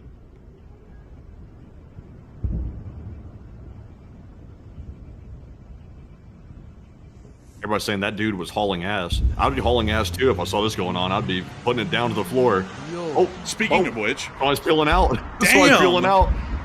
Bro, Damn, they were burning rubber, man. Listen to that. Like, man, they were pushing that 4-cylinder to the limit. Look, you hear the tires screeching. Yeah, I mean, you can hear like the tires peeling out. They're not even close to where that missile was going, but this guy meant he wasn't going to stick around. But moving on from these clips, we were able to confirm that there were significant hits inside of Israel today, and this comes as the Israelis are preparing for their ground offensive into southern Lebanon and are continuing to target and destroy bridges near to the Litani River, including this one right here.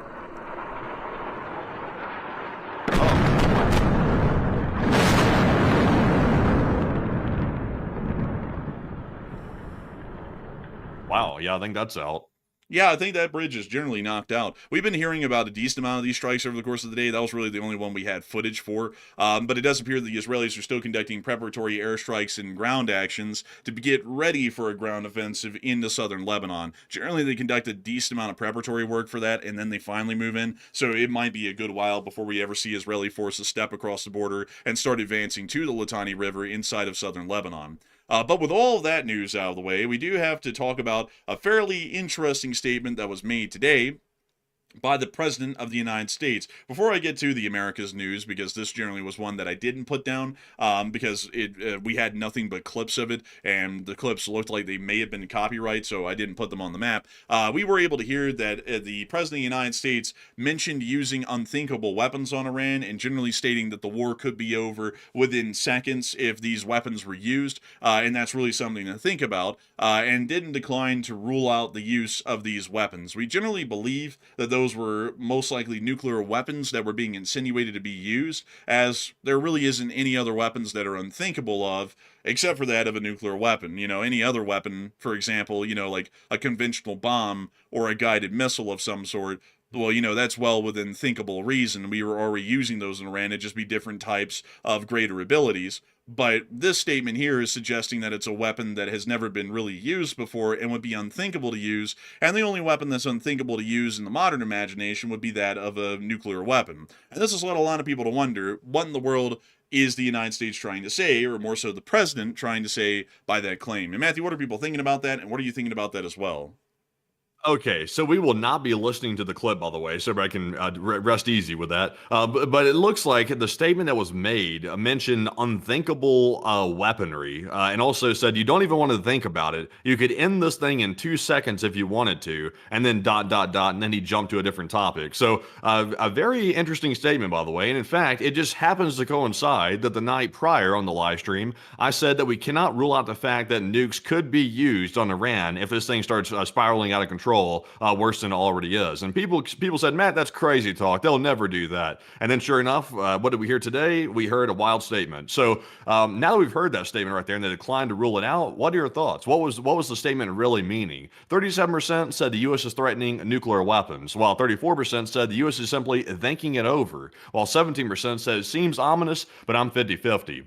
And the way I took it was nuclear weapons. That's the way I took the whole comment. It was basically a very indirect and very wordy way to basically threaten Iran with nuclear strikes, which is wild, by the way, to do that. But I was expecting that to happen eventually because as this thing gets more desperate and this whole situation starts spiraling, that's naturally where they're going to jump to. So obviously that's not a great idea, but they're of course going to threaten it. And I have a feeling over the next few weeks, we could see the threats get a lot more direct toward Iran, which is it's going to be fascinating. But Enforcer, what say you? I would generally have to be with a 38%. I think it's the direct threatening of a nuclear weapon being used. And I see, I got to say, folks, I see some people are reaching right now to come up with what that is. Maybe it's weapons from the aliens. Listen, Glork and Ork are a lot less likely than a nuclear weapon when it comes to unthinkable. And also some other people are like, well, maybe it's just a larger conventional bomb. Well, that's well within reason. I mean, dropping a Moab on someone isn't unthinkable. It's not oh, heavens forbid, the bigger normal bomb is used on someone. We already used one of those on the Taliban back in the day, back in the late 2010s, so that's definitely not unthinkable. That's just a larger normal bomb, so well within reason. An unthinkable weapon would be a nuclear weapon. Very similar statements like that have actually been made and insinuated by the Russians, and the Russians are generally insinuating when they make those claims and then further expound upon them that they're talking about nuclear weaponry possibly being used against the state of Ukraine.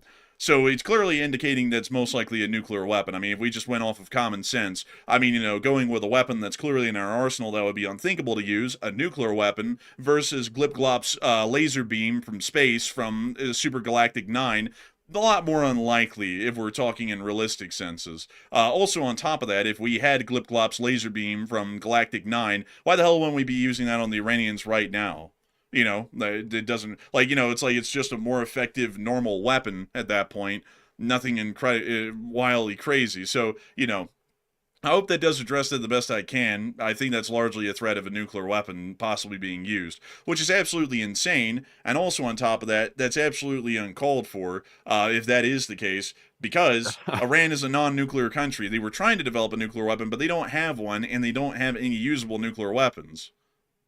I have a feeling that after this whole deadline runs out here, this 48-hour deadline, the U.S. actually hits the power plants and Iran retaliates and it turns into what we think it might turn into. I wouldn't be surprised to see the threats start being lobbed around then, to be honest, because that's going to cause such a disaster if they start lobbing stuff at power plants and desalination plants. I wouldn't be surprised if you start seeing the nuke threats becoming extremely direct. I wouldn't be shocked whatsoever. Yeah, I would have to say I wouldn't be shocked at this point, and I got to be honest with y'all, folks, it doesn't look like, to be entirely honest, a good thing to say, because I mean, if we're already threatening nuclear weaponry, I mean, how bad is this thing really going? I mean, in theory, we overwhelm and overpower the Iranians 50-1 in firepower and capabilities. So what is it saying when we're threatening nuclear weapons less than a month into a war and starting to get towards seriously threatening them? That kind of conveys the idea that we're not in a good position. which also isn't really a good look for our conventional forces from here on, because the Chinese might go, we could invade Taiwan, because outside of America conducting any nuclear actions on us, which would be equally destructive to them and us, they're not going to be able to do anything, because their conventional forces flopped in less than a month inside of Iran. Otherwise, they wouldn't have threatened nuclear weaponry there that quickly. So, not really a smart idea, in my opinion. But moving on from that, now the Middle East, it is time for us to get on to the Americas, as we do have other news coming out of the United States today. We were able to hear over the course of the day that there has been a statement made about some new drones that the Army is purchasing. The Army has spent $52 million on 21 of these Skydio X-10D drones. They're pretty cool. 21? 2,500. Oh, okay. Yeah, I was about to say it's not 21. I think it was a lot more than that. But it's $52 million for 2,500 drones. I think that puts the unit cost right now up around the 20,000s, somewhere around there. So this is about the price of a cheap car before like the 2020s. But currently they've issued out this contract, and I gotta say, folks, why are they so expensive? Because that thing almost looks like a DJI Mavic. I'm gonna be entirely honest with y'all. And the thing's like about 20 grand if this batch order number is anything to work off of right here. Like, that's a little interesting to me. I gotta say, Well, how much? Well, the comparable DJI version when they were selling them in America. I think it would have been the larger variant. I think it was the Matris or the Matries or something like that. It was called. It was the larger version than the Mavic, and I think they were generally kind of on par with the pricing with this one. So I don't think it's as crazy as expensive as it sounds. But obviously it's not cheap either, because I mean it's pretty much a basic recon drone that costs $20,000 or something like that. It's not cheap. So let me do the math on this here really quickly, folks. Let's divide 52 million, just to make sure that we get the number correct here, by 2,500 units. So that means that each of these is costing $20,800 for a drone and a controller each. That's quite a lot, the thing is, Matthew, is that I'm comparing this to the Ukraine war, and sure, this isn't really a lot, say, compared to like a refined bespoke drone from DJI back in the day. But the Ukrainians can do this with scraps in a cave for about $50. And so $20,800 doesn't really speak that mass affordability and expendability that we would be looking for. Well, I think you're getting a little mixed up. The ones you're thinking about, the ones that are really cheap, like the $500 drones that Ukraine's making, those are very basic FPV drones that simply carry a payload that's zip tied to the bottom of it. So that's why those are so cheap. These right here have a sensor suite on board, which is where most of the cost of these drones come into play. I think it has thermal on it. It's got very high-end optical sensors on it, and it's got a whole bunch of stuff that's very fancy on it. So it's not just like a basic FPV with like a normal control module on it. This thing's a lot more advanced, but I will admit it's still pretty steep, like the cost of it is, but there is a reason why it's a little bit more expensive. Well, yeah, but it's expensive, but it's also wireless. You hit this thing with an electronic magnet, like any sort of electronic pulse, it's down, and you're $20,800 out of the system. Like, that's why the Ukrainians don't have drones like this. They still use Mavics mostly for reconnaissance, and on top of that, reconnaissance generally can be done by fire almost with drones these days. And I think that's something that's kind of being overlooked here with this drone. This is like, sure, it's incredibly advanced, but the thing is about that is that drone warfare isn't supposed to be advanced. It's supposed to be crude and in mass numbers. Because the Ukrainians and the Russians have proven at this point that trying to produce bespoke drones like this is just, living in a bygone era. Because one electronic magnetic pulse, one gunshot at this thing, it goes down, you're $20,000 out of a drone. And also at the same time, 2,500. But at the same time, though, I mean, the U.S. military pays like $40 grand for a hammer. So I mean, in the scheme of things, like if we're trying to get a hold of like out of control spending or like spending that's very exorbitant for items, I mean, there's a lot of other categories to hit than this. Because I mean, they're spending crazy money on screws, hammers, and stuff like that. So I mean, this drone right here, in the scheme of military spending, this is like pocket change. This is like buying a piece of bubble gum or something. Yeah, but I mean, to do this at scale, though, that's what I'm talking about. You can't scale this. Like, it's just too expensive to do it. Like, right now in Ukraine, the Russians lose 1,700 drones a day. That means that we would lose all of these for the most part and only have a couple of hundred left by day 2 if we had all of these on the front. And that's why I'm saying, like, this doesn't make any sense. It's like, sure, we can like excuse this, like, this is the culture, basically just making extremely expensive stuff in America is how we do it.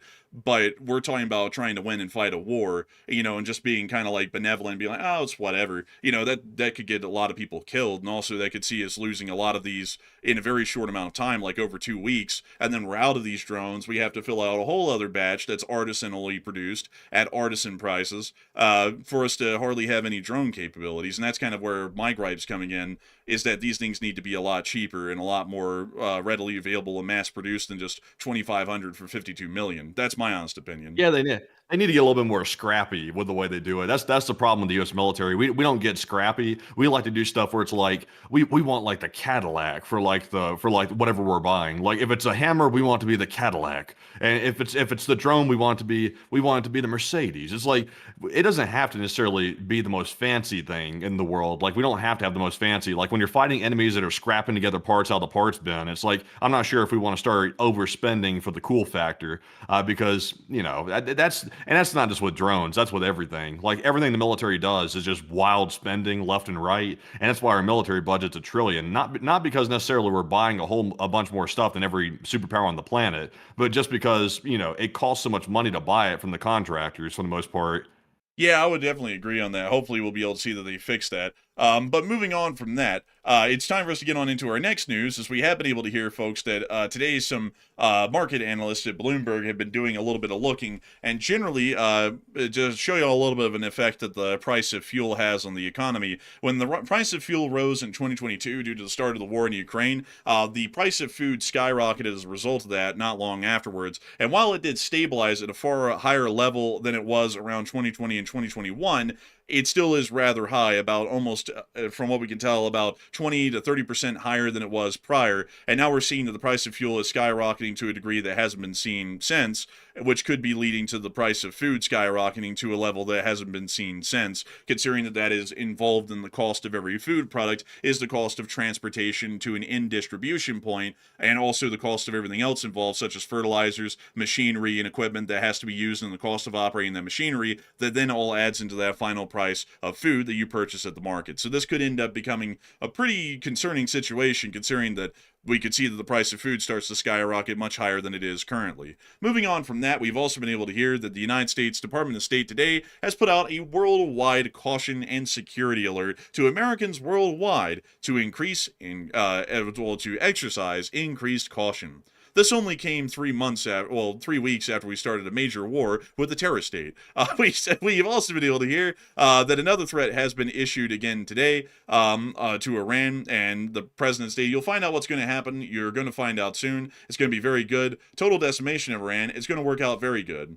We'll have to see. Meanwhile, moving us on down into Cuba, we've also been able to hear some developments within the Caribbean, as we were able to hear that apparently, according to one U.S. official, Cuba is preparing for a potential military aggression by the United States. This picture sums up the Cuban military well.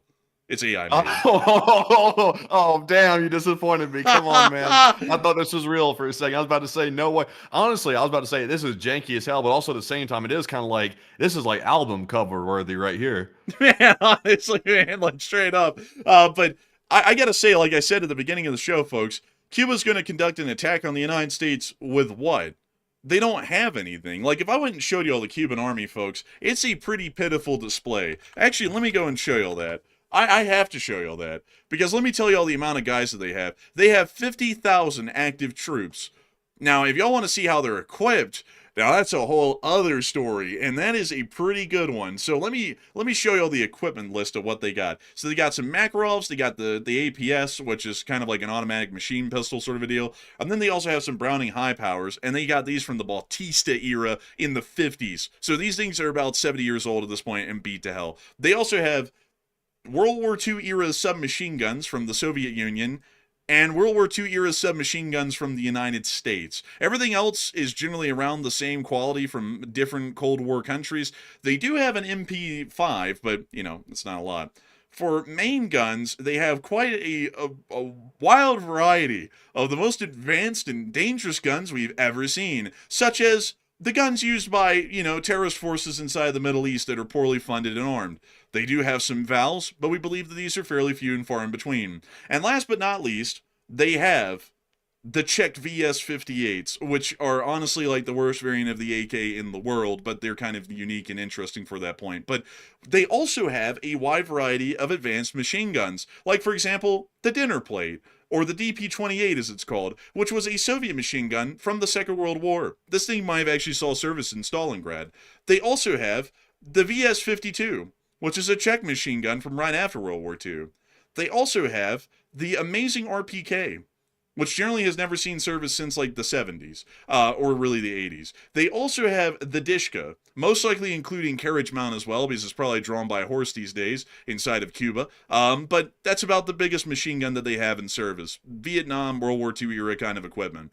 For snipers, they have a wide variety. They do have the reliable Mosin Nagant, which has been around for over 120 years. They also have the SVD, which generally is not that great.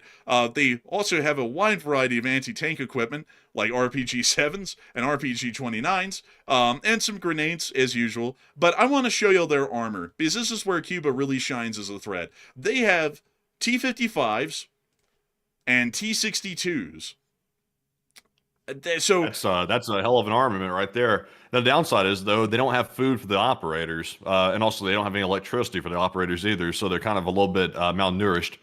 They are a little malnourished. They also have 200 BMP-1s, a whole bunch of crap from the Second World War once again for the larger part. I mean, like oh my God, man! They got the whole Russian loadout for the supply vehicles, UAZ, gas. Oh my God, the loaf. Holy crap, man! They've got the starter pack of Russian Slavic military warfare here.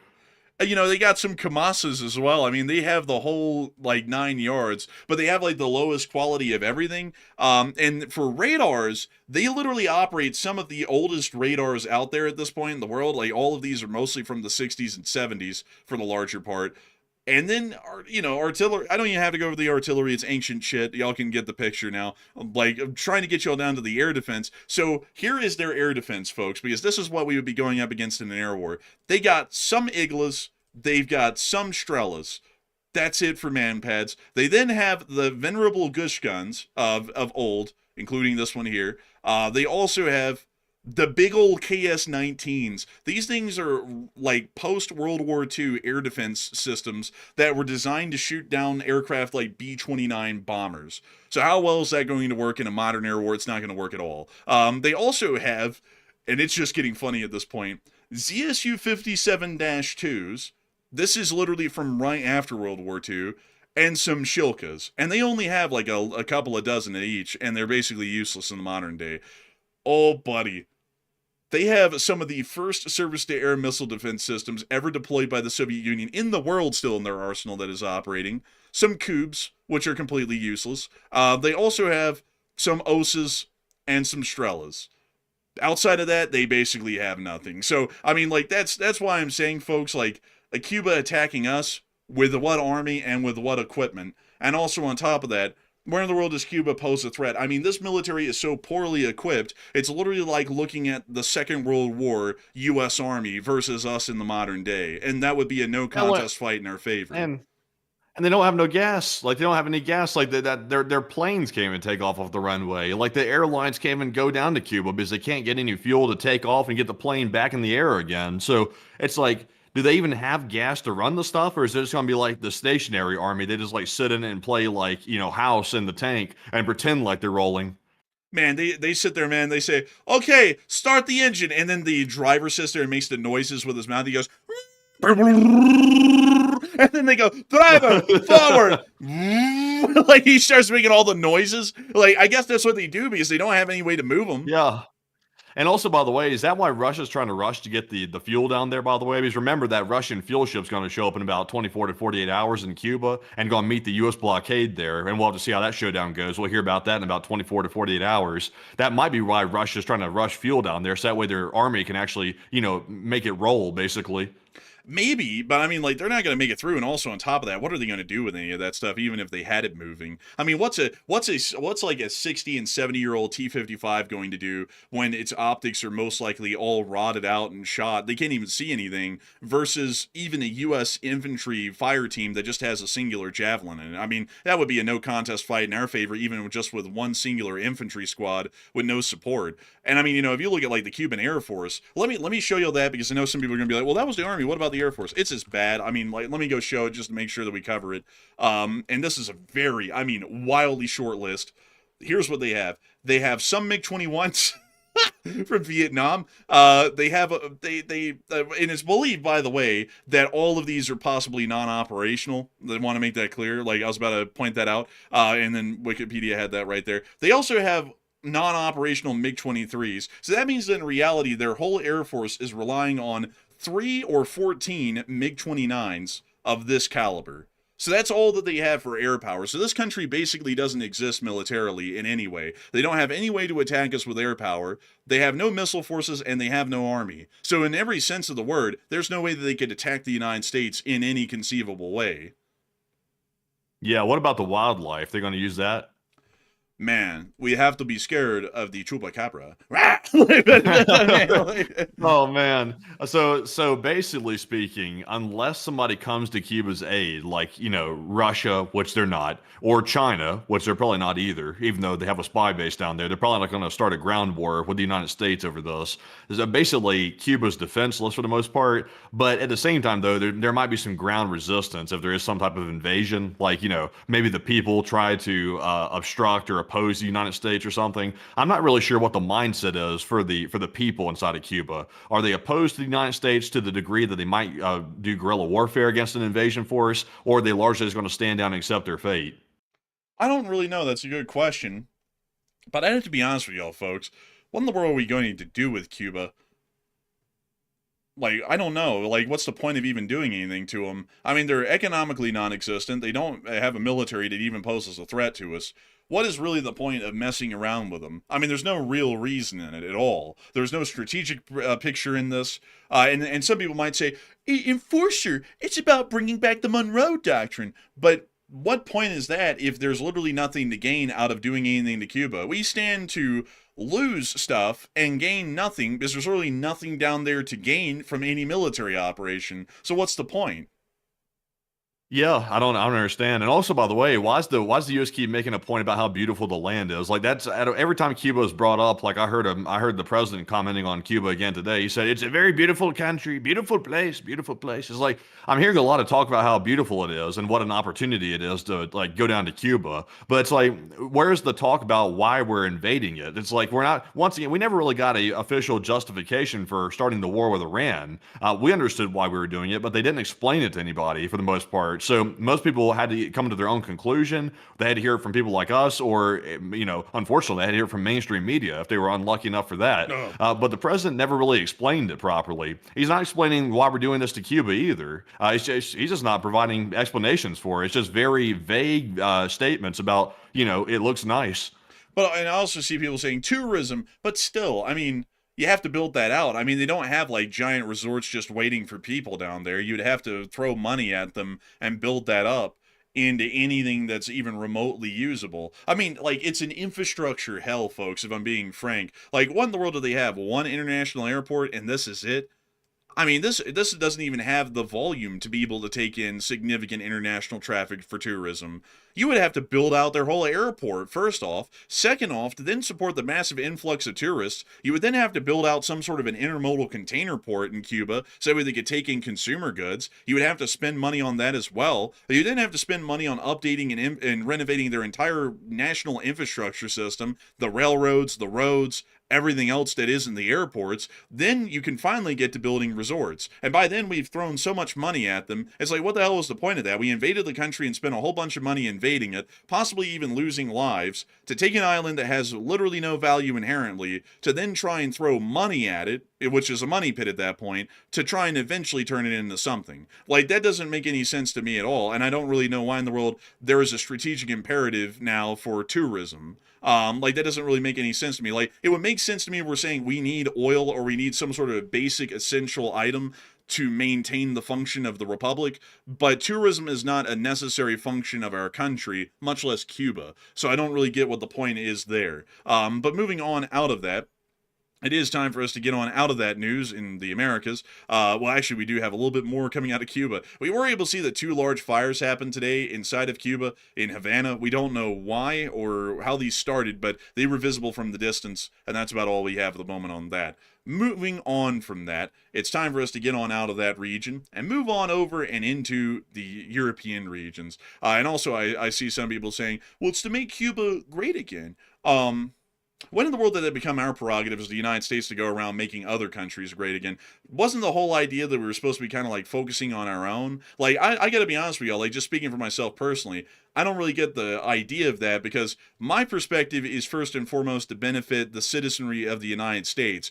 Creating a tourist haven and probably a tax haven out of Cuba doesn't really do a lot for the common American, really, to be entirely honest with y'all, and improving their lot or their daily life's satisfaction. So I don't really get the whole strategic imperative in doing this. It makes no sense at all. And honestly, if the Cubans want Cuba to be great again, they can do that on their own. But, you know, that's up to them. But anyways, with that, we do have a poll at the moment on this very topic. And Matthew, what are people saying about this right now? What are you thinking about it? Okay, so Cuba says it's preparing for a U.S. invasion, and the U.S. officials announced possible action. They said that they might just take it, because why not? It's for the taking. We'll do what we want, which is crazy. But 38% said Cuba is probably going to get invaded in weeks or months, while 38% said Cuba will not get invaded, and 13% said the U.S. will likely airstrike them only.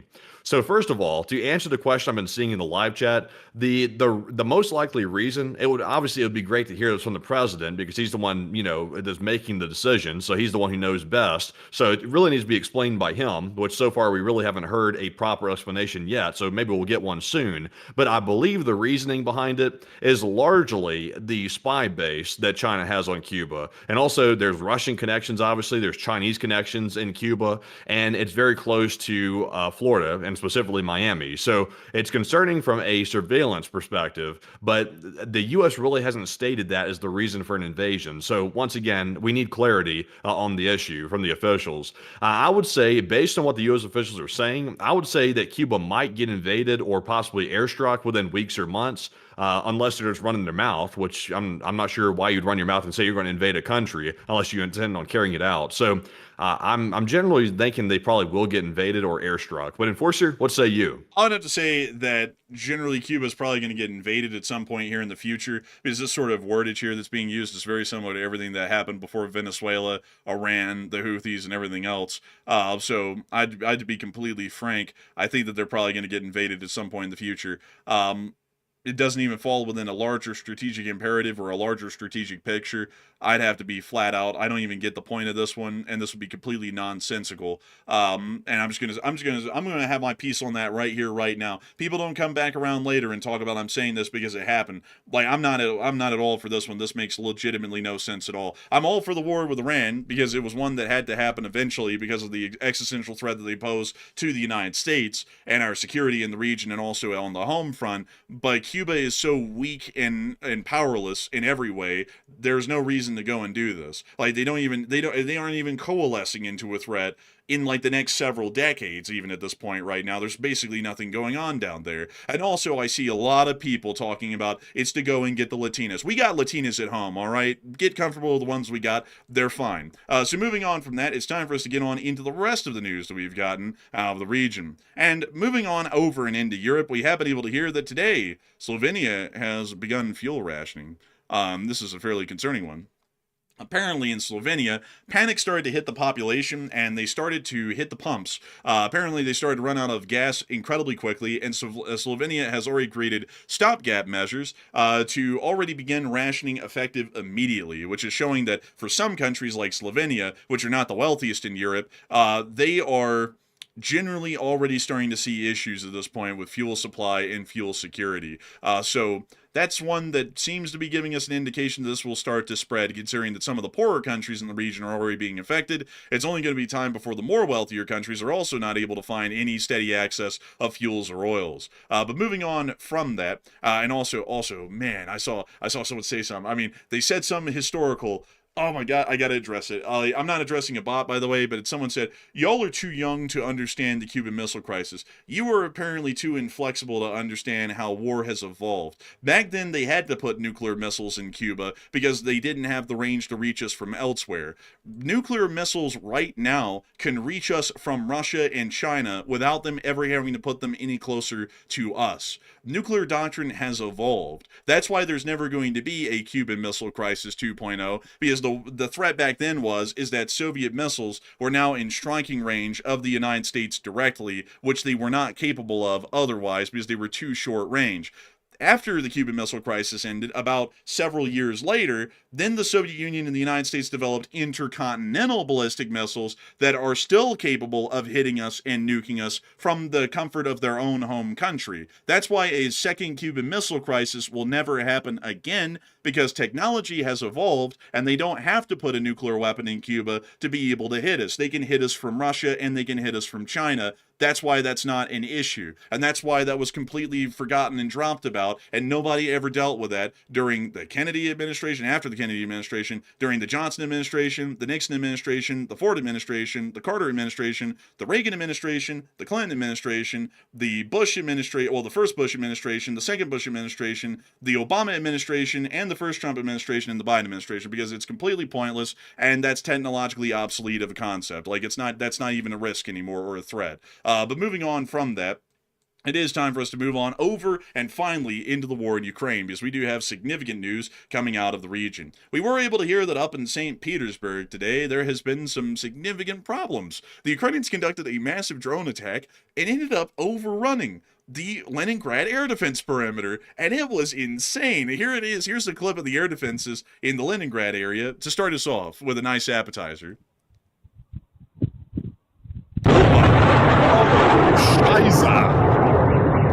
Opa! Dang, man, that thing was a slow moving little crapper right there. That little thing went straight into the wrong spot. Man, it went straight into the left. But beyond that, we also got another clip showing some fires that had broken out in the city after the Russian air defenses had been trying to work in the area. Let me guess the debris situation again. Oh, yes, falling debris and all that, you know. Moving on from that clip, we then got another one showing us that the attacks were in fact continuing. Let's take a look. I wonder what we're going to see in this clip. Oh! Holy moly. Look at that. Anything else? Is this somebody's backyard? I think so. This place looks like trash. Man, like, this is rough. Goodness. Jeez, man. They got that, Oh. Oh, wow. Now the front yard's messed up, too. Oh, dang. The whole place shook. Did you see that? Oh, yeah, I'll tell you. This poor old thing right here got rattled. Man, I tell you. But moving on from that, we also got one last clip showing the air defenses over St. Petersburg. Take a look. This was filmed, we believe, near to the area of the Neva River, which runs through the middle of Leningrad or St. Petersburg. So here's the clip. Uppa! Uppa! Oh. It's a shame they only have machine gun air defense because the rest of it's around Putin's mansions. Sorry about that. Man, it's what a shame. Russia's second largest city coming under attack from drones. What a shame, really. I mean, unfortunate. We were able to hear that apparently the Ukrainians did land some hits, but we're still waiting for damage assessments because we haven't been able to get those yet as of the point of this stream right now. So moving us on down to Kursk, we also saw that the drone attack did lead to some minimal issues in Kursk, which we were able to see in this clip here.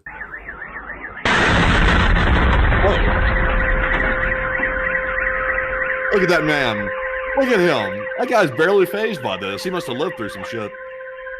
Man, bro, he turned around, man. He's sitting there, he's walking. Oh! And then he looks back. Damn kids, they're out there with their loud drum and bass. Turn it down. Bro, he ducked his head for a second, then turned around and looked. He's like, oh, I remember. It must be the Stukas again. Man, it's like... And then he just goes back on his way. Honestly, the guy didn't care less. I got to respect him for that. I mean, like, explosions or not, pensioner's going to go pension. Like, he's going to do it. But moving on from that, it's now time for us to finally get on into the war in Ukraine. And I have to tell y'all something, folks. I don't know if y'all have ever watched Kung Fu Panda, but let me find that Kung Fu Panda Shifu meme, because I have to find this for y'all, because this is exactly what this was today. Where the hell is it? Oh, here it is, Matthew. You know this one? Like where Shifu's teaching the young, like, little, like, dude, and then he grows up and he's the one who's stronger. Honestly, man, that's Ukraine at this point. Like, back at the beginning of the war, NATO was teaching Ukraine, like, all of the tactics. And now at this point, Ukraine's abandoning NATO training because they've become more developed in their doctrine than NATO can even teach them. Who's the turtle, then? You know, the wise turtle, the one that's like, I'm going to have to send the reins over to you, Panda. This is the way that it must be, Shifu. But beyond that, I don't think we have any wise leadership anywhere in the world right now. Yeah. I don't think we have any leadership that would fit that criteria right now. So I'm not sure if we have anybody cast for that position. Man, every time I look at the U.S. government for the past 4 years, that's me. I don't like it. Man, look at that. That's horrifying. Oh, man, I tell you. Honestly, that's pretty damn scary. But beyond that, I got to tell you all big news today. The Ukrainians have grown up. They're all grown up now. The Ukrainian armed forces have stated today that they will no longer be sending any of their soldiers abroad for training. So all of the training programs that were going on in Britain, France, Spain, Germany, Poland, and even here in the United States, they are suspending all of them, and here's the reason why. The Ukrainian command's decision is explained by the fact that instructors from Western countries lack the modern combat experience required to train personnel in wartime. So due to our lack of inexperience, they have now deemed that it is no longer appropriate to send their soldiers to be trained over here because it's not giving them a proper understanding of what the war is going to be like over there back in Ukraine. That's pretty bad, actually. Like, and also, some people took that offensively today when this came out. I saw some people in the comments, they were saying, oh, that's a great way to treat your ally in the United States, just to tell them they're worthless. And it's like, well, I mean, Ukraine they're not trying to tell us that we're worthless. So Ukraine's simply saying, we don't want to waste time sending soldiers over to the West to go train them, because the West doesn't even know how to fight a drone war, which is the war. That's how like 80% of the frontline deaths happen, is through drone warfare. So unless a country knows how to fight drone warfare, then there's no point in getting training in the West. So it's not meant to offend. It's just simply the facts. Also, I'd like... let me put this in a real perspective, everyone. Like, because for people who are saying that's offensive, so a Ukrainian soldier comes over to the West, and the instructor goes, "Here's how you fight a war." That soldier learns how to fight the war from that instructor. He then goes back to Ukraine and goes out there onto the battlefield, and he throws out his arms. He goes waving them in the air, and he goes la la la la la, and then he gets his head blown off by a Russian FPV drone. And that happened because he was told the wrong way to fight a war these days by the instructors over here in the West. So it's not offensive. It's stopping Ukrainian soldiers from getting killed by being trained improperly on how modern war works. That's really the issue that lies in this. Nothing offensive there. It's business. And the business is crime. I'm just kidding. Their business is war. But beyond that, you can't send people to go get obsolete training that basically slates them to be killed at some point in the future, inevitably, because they don't understand how war is fought. So this is an action of necessity that the Ukrainians are doing. It's nothing that's supposed to be offensive, and I think that this ought to be very concerning to all of us over here in the West, that if Ukraine is now deeming that Western training is not sufficient for the rigors of modern warfare, then we are well behind the curve at this point, dangerously behind the curve, considering that while Ukraine is not as well equipped as we are, doctrinally, they are far more matured for modern warfare than our armed forces are, and we should be taking this as a wake-up call to begin emergency actions to develop drone warfare doctrine, and to see that our armed forces start to revolve around that concept entirely. Otherwise, we will start to suffer blistering defeats in the future. Yeah, and also it's like, Ukraine's offered to take our guys over there and show them how to fight the drone war. Like, and that's invaluable, by the way. Ukraine's still in an active war, so they've been fighting for 4 years, so they've got experience clearly over 4 years. You don't keep fighting a war for 4 years unless you know what you're doing at that point, especially in this kind of environment. Whereas a meat grinder, Russia keeps throwing thousands of guys a day at the situation, and they just keep recycling them over and over and over again. And Ukraine's still holding their ground. This is like this is gold, like absolute gold mine right here for sending in guys to be war observers and learn from the Ukrainians literally on the front. This is perfect for that. Like, there will probably never be another opportunity like this again for the United States to have preparations before we go into World War III one day, whenever that may begin properly. We'll never have this opportunity again. So it would be a massive waste not to send guys over and let them train with the Ukrainians, because they know what they're doing. And it's like, why not get the knowledge for free? If Ukraine's offering to do this and it costs Ukraine nothing and it costs us nothing, then why not get the knowledge? It's like that knowledge is invaluable. Yeah, I would definitely have to agree. It is certainly invaluable and would be a great value to us. I also saw, let's see, giggity, giggity, giggity. Say, what about close combat in the cities? Completely useless. Like, everything about our doctrine is entirely useless at this point, because drone warfare has changed every way that a ground war is fought. And that's what the Ukrainians are saying by this announcement today, out of necessity, is that nothing that we know as war in the West and we train people on over here in the West anymore is how war is actually fought anymore. In fact, it's such a disparity that it's not even worth training anyone on it, because it doesn't even get them close to what they need to know for how war is fought in the here and now today. And that means we need to do everything in our power, literally everything, to change our doctrines overnight. Like, we need to completely rebuild our doctrinal system for every branch of the armed forces at this point, from the ground up in some way, shape, or form, to account for drone warfare and to integrate drone warfare into our forces. Because we're starting to get so far behind the curve, things will end disastrously. Kind of like, we're learning right now, everyone's kind of getting a wake-up call with Iran and their drones. It could get a lot worse, especially if we go up against someone like Russia, who is the second best in the world right now in drone warfare, because they've been forced to become the second best next to Ukraine. So with that in mind, we actually have breaking news coming out at this moment right now. Matthew, what do we got? Okay, so we just gotten some very big news. I don't think we've covered this yet. We have just heard that Ukraine has hit Primorsk, one of Russia's largest oil export terminals in the Baltic, and this is a very big hit, and it looks like it was a very extensive hit, actually. So honestly, this might be one of the biggest strikes I've ever seen Ukraine conduct on an oil facility. I'm not sure what the hell they're using here, but these are some big hits. Let's take a look at that. Oh man, they cooking them up like prime orcs. Oh! Holy cow. Oh my god. What are they using, man? This is Ukraine doing this. What are these giant flash grenades throwing into this thing? I mean, this is blinding. That's crazy. What are those, like flamingos or something that we've given Ukraine, like the tomahawk? Like, they don't have tomahawks yet, but it's like, what are they using for that? I mean, these are crazy. I do not know. I have no clue, actually. This is insane. Let's watch it again. Like, my god.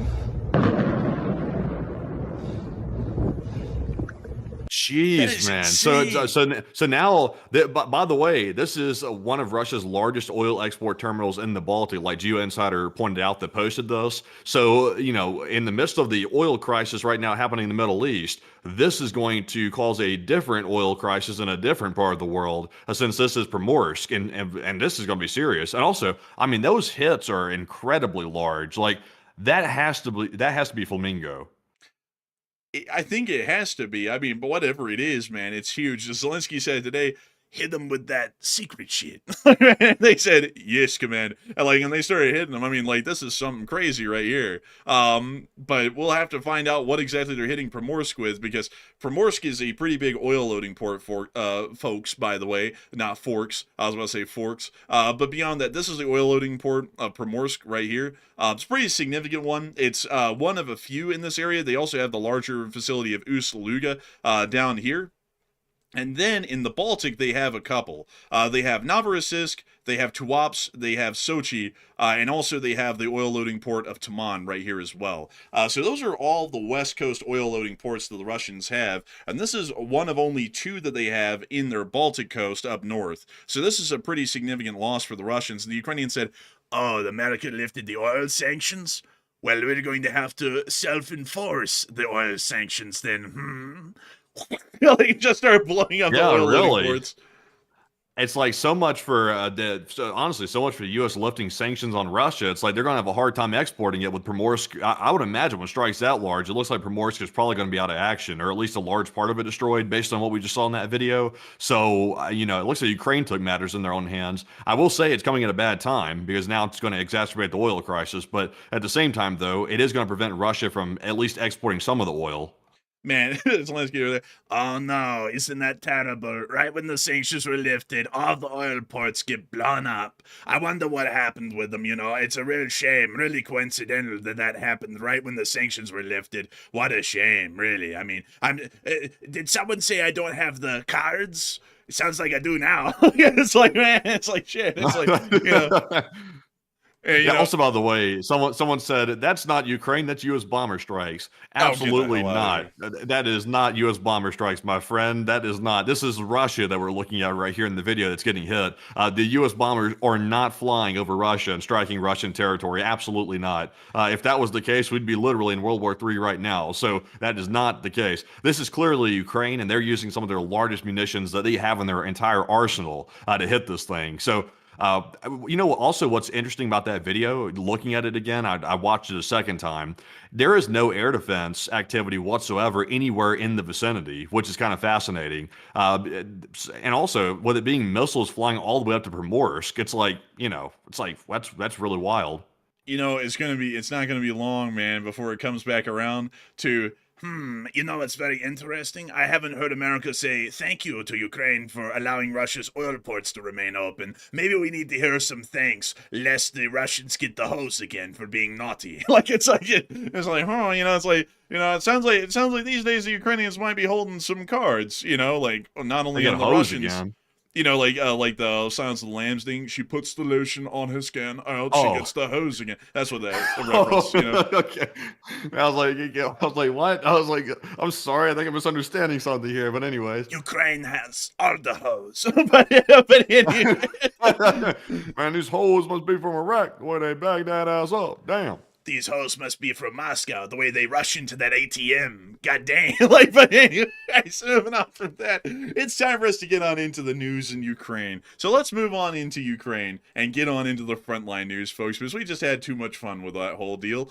So moving on into the casualty report, we were able to get this from Miss Disa, keeper of the records today, who was able to provide us the casualty report because unfortunately Kyiv Independent wasn't able to provide. But we were able to hear that Miss Disa stated the following. But before we get into it, 2 Bobcats! Oh!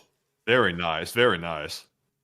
Now, time for the casualty reports. Russian losses to March 22nd, 2026, day 1488, 1,885 drones shot down as the 11th highest daily loss. Automotive and fuel tanks, total losses of 4,310 for March to date, and is the most for any month of the war. Troop losses dropped below 1,000, which is close to the 2026 average. And so, here is what we have over the past 24 hours. 940 Russian soldiers have been wounded and killed, along with 3 tanks, 1 APC, 30 artillery pieces, 3 MLRSs, 3 air defense systems, 121 automotive and fuel tanks, and 2 Bobcat skid steers. All in all, a pretty impressive day, along with those 1,885 drones, which we cannot forget to mention. Moving us on from that, it's time for us to get on into the rest of the news from the front. Before we get to that, Zelensky had to have a special message for Donetsk Oblast today. He said, it's time to feel fire and fury. Да я в курсе. Вот тут дрон тоже бабахнул. Лянь, это тут, у нас. У нас где-то. Ну, сейчас еще раз. We like to keep the Russians warm during the late winter months. We want them to not freeze in the cold, so we blew up their ammunition dump in Donetsk Oblast to make sure that they stay warm. Будет. Твою мать. А это сейчас начнется. This is the Council of Russian Women observing those activities. Wow. I tell you. But moving on from that, now it's time for us to get on up into Kupiansk. We were able to see the Ukrainian 41st Mechanized Brigade demining a road up in this area, using drone-dropped bombs to clear the mines. Look at that. How efficient. It's cleared. The road is clear, guys. Let's go through. Now, moving on. Man, Ukraine came in and said, that's mines. Man, they said, I'm going to get what's mines. Man, I tell you, they working. We also got to see down in the Seversk area that the 10th Mountain Assault Brigade was also clearing out some Russians from this area here. Oh, there's a couple. Here's another one. This is why warfare has changed, folks. It's this right here. And once we get done with this clip, folks, we're going to be moving on into that poll that we have about fuel shortages. Oh, look, another Ukraine Russian. came in and said, "We're going to get what's mine." Some people say it's the state of Ukraine. I like to say Urang. We're going to put food on families. I think that man and fish can coexist peacefully. Now, what's this drive? We are going to deal with Russian terrorism once and for all. Now watch this drive. Like blows up for Morskly. It's like, oh Zelensky's becoming more American on the daily. They sat there and said that I was a comedian. Well, call me a comedian the way I'm turning the Russians into a joke. It's like, man, that's probably the best activist comedic career, honestly, at this point. But moving on out of the front line for a minute, while I just had a little voice crack right there, but hopefully it wasn't anything too bad. We are hearing that Slovenia is already seeing fuel shortages and rationing in effect. And a lot of people are wondering, is this going to start spreading? And Matthew, what are people thinking about that? And by chance, what are you thinking about that as well? Okay, so we saw in Slovenia that it's begun. The rationing of gasoline has started as pumps ran dry. So how fast will this spread globally? 56% said this will spread very fast, while 23% said I think it'll be moderate, and 15% said I think it will remain contained for now. So I think this is going to spread. I think it'll be moderate, however. I don't think it's going to be this quickly. The reason why Slovenia had this issue today, by the way, is because the folks in Slovenia got extra worried. So they hoarded into the gas stations extra fast. So they emptied the pumps out because they ran in there so quick and got the gas. So that's why it's like that. But it's also a sign of things to come, by the way. It's not just simply that reason right there. There is going to be rationing of gasoline. We're already hearing the UK government preparing for that. And also, obviously, if you have an oil shortage and also the price starts going through the roof, that's going to start causing, obviously, rationing situations. So I don't think we have to worry about this in the United States for a while, at least. But if it remains closed in the Strait of HORMUZ for months, it could reach the United States with rationing. But Enforcer, what say you? I have a feeling this is going to spread pretty quickly because if people are hearing that there's a panic in Slovenia, the surrounding country, this might be like a domino effect starting at Slovenia, at least for Europe. And once that starts to happen, they're going to be trying to deal with that crisis by buying more oil, which drains the resources around the rest of the globe, or they just can't get it, which might also end up being the case because they don't have the kind of pockets that other larger countries have in those smaller Balkan states like Slovenia. So I have a feeling that's going to be a little while before it reaches the United States as hot and heavy as it's going to be reaching the places like the Baltics around Slovenia, but it's definitely going to be reaching over here if things continue the way they are. And some people are going to say, oh, you don't know what you're talking about. It's okay. It's okay. You don't have to believe it. But when the oil runs out, you know, then I'm fine with you still not believing. It's a free country. You can do what you want, you know. Like, we can say what we want on this channel, and you could disagree with it, but, you know, facts are facts, and facts don't care about your feelings. I think that's what a lot of people used to say back in the day. But nowadays, everybody says it's Snowflake Central. You know, speaking of that guy, his eyebrows have grown exorbitantly large. Have you seen that? Thanks. His eyebrows have grown exceptionally large. Like, they're like giant caterpillars. Thanks. But anyways, moving after that, it is time for us to get on into the rest of our frontline news. As we were able to see in the Konstantinivka area, that it does appear the Russian forces were getting hit by the 93rd Mechanized Brigade. Let's take a look at this. Oh, there was a Russian? There goes the Russian.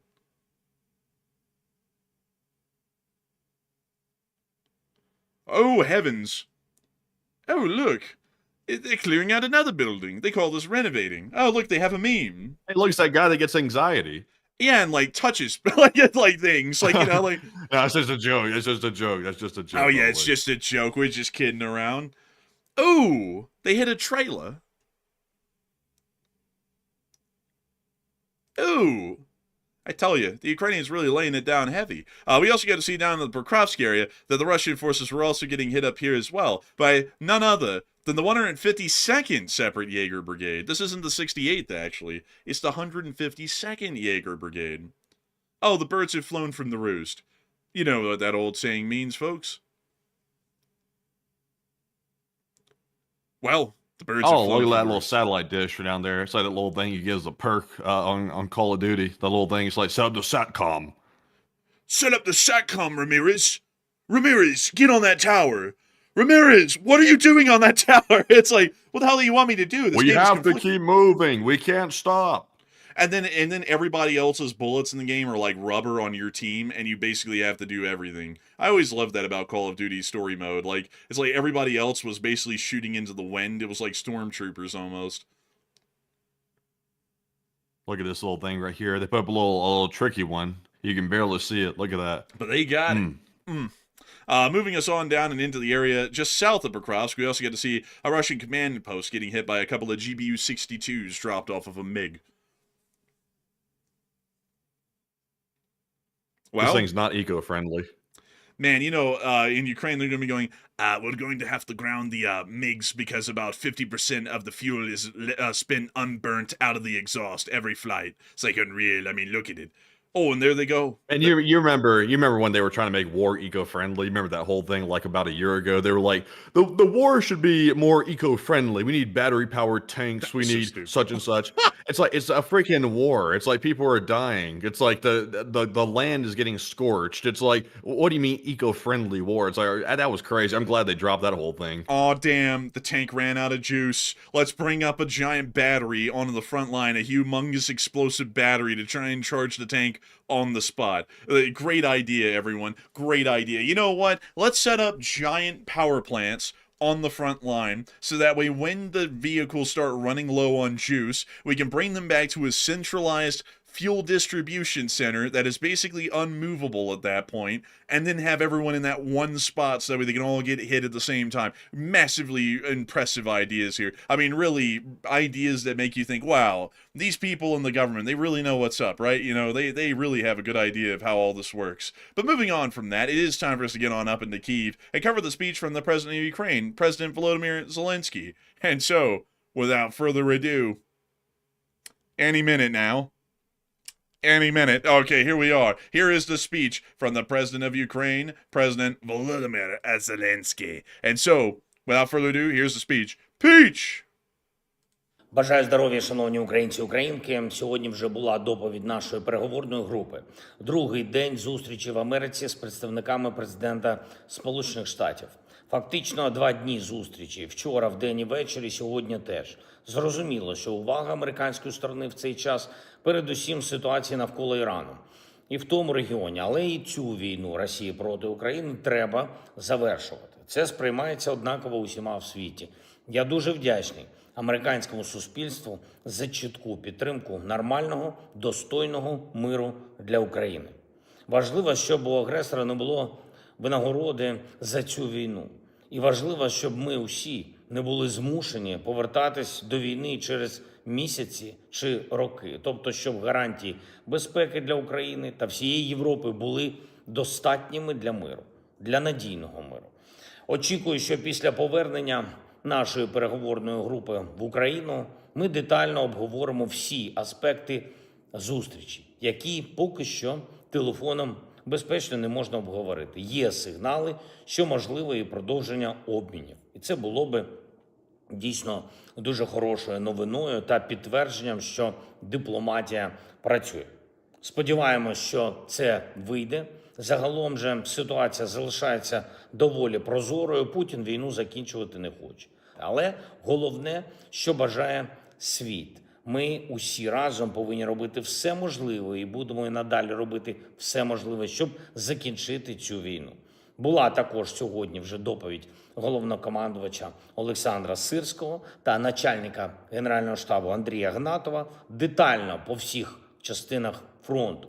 На деяких ділянках росіяни цими днями відчутно активізувались, користуючись погодою, і було більше штурмів. Але це означає і більше російських втрат. За один цей тиждень вже понад 8 тисяч убитих та важко поранених окупантів. Були у них і механізовані штурми. Наші дрони працюють добре, і позиції нашої армії сильні. Я дякую кожному нашому солдату, сержанту та офіцеру, кожній бригаді за результати для України. І окремо я хочу відзначити усіх наших захисників неба. Це щоденний, постійний наш пріоритет. Особливо за цей тиждень заслуговують на нашу вдячність воїни 96-ї зенітно-ракетної Київської бригади, усі наші підрозділи радіоелектронної боротьби, екіпажі вертольотів, армійської авіації та, звісно, наші пілоти F-16 та «Міражів». І кожен розрахунок дронів-перехоплювачів, а особливо розрахунки 1020-го зенітного ракетного артилерійського полку та 302-ї зенітно-ракетної Харківської бригади. Дякую, воїни, дякую, що український досвід захисту неба один з найбільш сильних у світі. Є, зокрема, тим, що обов'язково триматиме Україну і після цієї війни серед головних контриб'юторів безпеки, серед тих, хто буде потрібен світу, щоб безпека була. Тільки з Україною можлива реальна стабільність тут, в Європі, реальний захист. І, як бачимо, також в інших частинах світу, які, очевидно, потребують нашого досвіду і нашої підтримки в захисті життя. Вже ми працюємо з країнами Затоки, фактично кожен день на рівні команд, контактуємо з цими країнами, щоб наш досвід, наша підтримка переросли у довготермінову співпрацю та повагу до України, до наших воїнів. Вже є конкретні результати наших підрозділів в захисті. Даємо нашу експертизу, нашу реальну підтримку. І варто, щоб інші держави світу зараз також зробили свій внесок у стабілізацію. Знаємо від розвідки, як це зараз дратує Росію, що українці світу потрібні і що українці можуть допомагати стабілізації. Усім нам в світі потрібні спільні рішення, спільна робота, щоб для всіх стало більше безпеки. Дякую кожному, хто додає координації та спільних результатів. Саме це найбільш неприйнятно для таких, як Росія, коли країни світу не наодинці і коли народи не залишають наодинці з окупантом. Дякую всім, хто з нами, хто з Україною. Слава Україні! Heram Slava. Hiram Slava. And with that, that is the end of the speech from the President of Ukraine, President Volodymyr Zelensky, here on this day of the war of 1488. And with that in mind, folks, it's time for us to move on and into the rest of this stream, which is where we get to talk to each and every single one of y'all. But before we get to that, we actually have some breaking news coming out of LaGuardia in New York City at the moment. And so, Matthew, what do we got?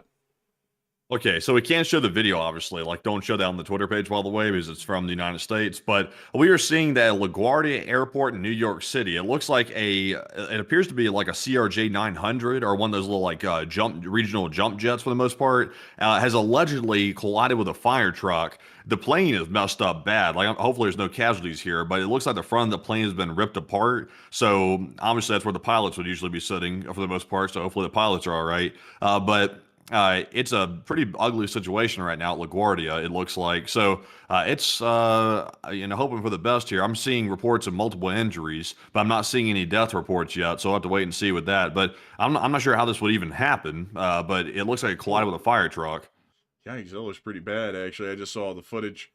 It appears that the CRJ has actually been upended, like it's been slammed onto its tail end from the impact.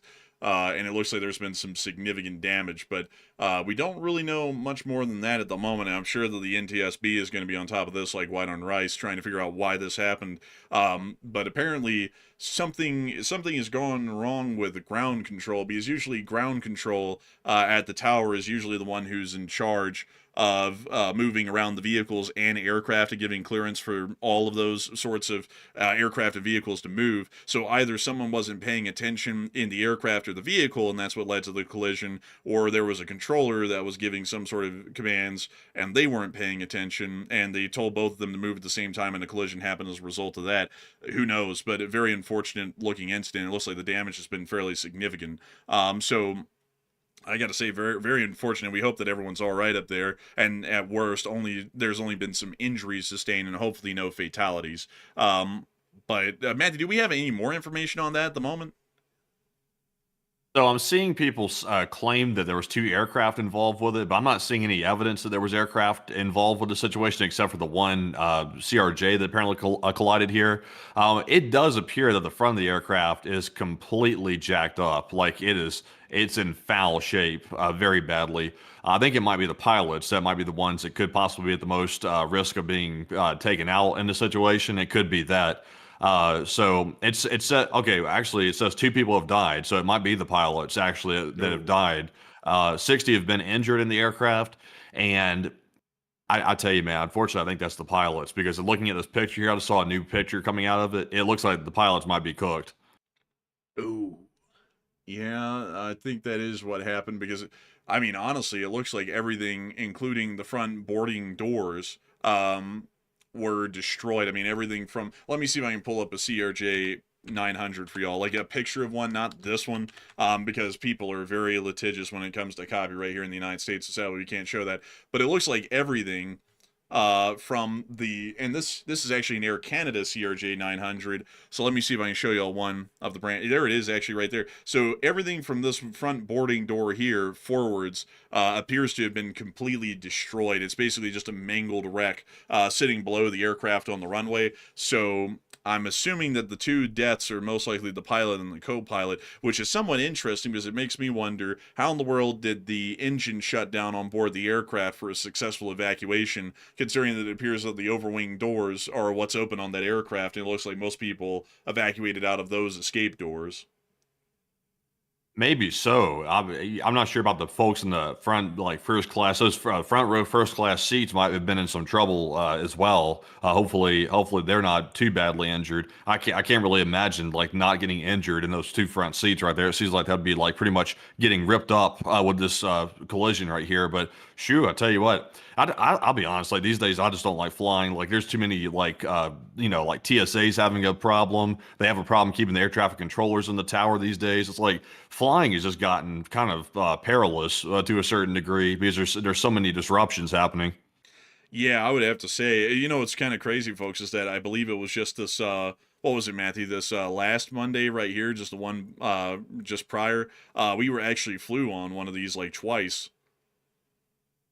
Yeah, these little things. Like, I'll be honest. Like I especially don't like these little small ones. Like these little regional jets. They feel like I don't necessarily want to say death traps, but they feel like it's like this is not as solid feeling as the bigger ones. Like these things feel a lot more nimble and bouncy and stuff. I'm like I'm not a big fan of these. Yeah, I would have to say I'm not really a big fan of them either. And also, they don't handle winds or turbulence well at all. It's basically like riding in like a thunder bucket through the air because the thing is getting flung around by literally anything. Like a light gust sends this thing flying head over heels, basically. And these things I just don't like them all too much. But it is unfortunate to hear that happened. I'm guessing that they had to have been. We have this is Flight 646. We might be able to look at that on Flight Radar 24 and see if it was moving at the time of the collision. Actually, let me see if I can get Flight Radar 24 up and running for us here, folks. Because I might actually be able to get us over there to that aircraft, or at least pull it up if it works with me. So here we go. So let's see. This was, Canadair Flight 646. So Canadair 646. Okay, so let's see. What is the call sign for Canadair? I'm trying to think of that right now. I think it's let's see here. Let's see. Now, there's a new report coming out saying that it was a collision between the CRJ, a different flight, and a fire truck. So now there's a report claiming that there was an aircraft also involved in as well as a fire truck. So let's see here. So today is so let's go back. Let's see here. Yeah, let's go ahead and do that. So let's see if we can see what was going on here. Maybe it'll give us some idea. So let's see here. Wait, is that no, that's not, that's a JetBlue flight. Well, where in the world is the Air Canada flight? I don't know Air Canada's designation off the top of my head. I think it's like CAR or something, if I'm not mistaken, but I cannot find them here on this flight radar. Maybe it's earlier in the day. Maybe it happened then. Let's see here. Damn, I tell you, I can't. Wait a minute, hang on. Maybe it's one of these. Okay, that's a Delta connection flight. Let me pull up. Let's see. Canadair. Let's see. Abbreviation. Let's see. So Canadair CL. So it'd be a CL. So let me put in CL 696. Okay, that's not it. Let's see. Does anyone know it off the top of their 646. Oh, 646. So let me put that in and press enter. So that would be, that's Lufthansa apparently. Let's see. Some people are saying that's AC. So let me put that in really quickly because we might be able to find this here. So here we are. So this would be Air Canada flight 646, which was flying from Toronto to Moncton. And let's see here. Where? Are we sure? Moncton. Let's see. Some people are saying that's actually JFA 646. So let me put that in instead. JFA. Because this, let's see. Okay, that's not working either. So let's see. Someone's saying AC 8646. Maybe this is it. So yes, this would be it. Because it's using a CRJ 900. And it is going from Montreal to New York. So let's see if we can find that one on our rewind. Let's see, Mandy, do you know how to work this system well? Like how we can like, oh, wait a minute, here it is. Oh, no, that's not it.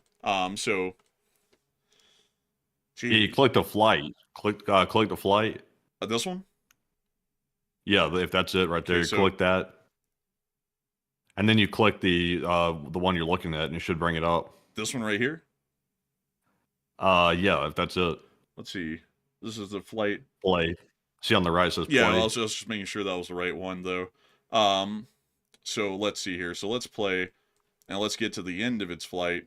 So it had come in to land, and it flew over New York City, and then it came in to land.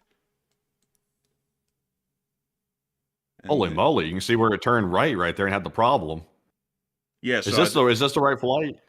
Yeah, this is the right flight. This is Canadair 8646, which is JZA 646. So that's flight 646 with a Canadair 900 LR, and it appears to have departed on this specific ramp right here, or more so egress on and off the runway. So let's see. It was resting in the picture at E4-22. Do you see that anywhere on the runway? That was Sadly, it you were looking at right there. Yeah, I think this is it because this would probably be Echo 4 runway 22. So that appears to be it. This is where the collision apparently happened. So that's apparently right there where it's sitting. That must be the exact spot. And that also seems to line up with the transponder information as well. So that must be the spot. Huh. Yeah, and that looks to be its last spot, its last reported location, at least here, is right there. And if we click play, we see that it took the turn and then it stopped right there, and that's when the transponder shut off. So I'm guessing that's when the transponder might have been damaged, or the control surfaces of the aircraft were damaged in the collision, and then the transponder just shut off as a result. Very interesting to see that in real time. So the aircraft is currently sitting right there. I wonder if we could get, now that we know that, what time did this happen at Universal Time?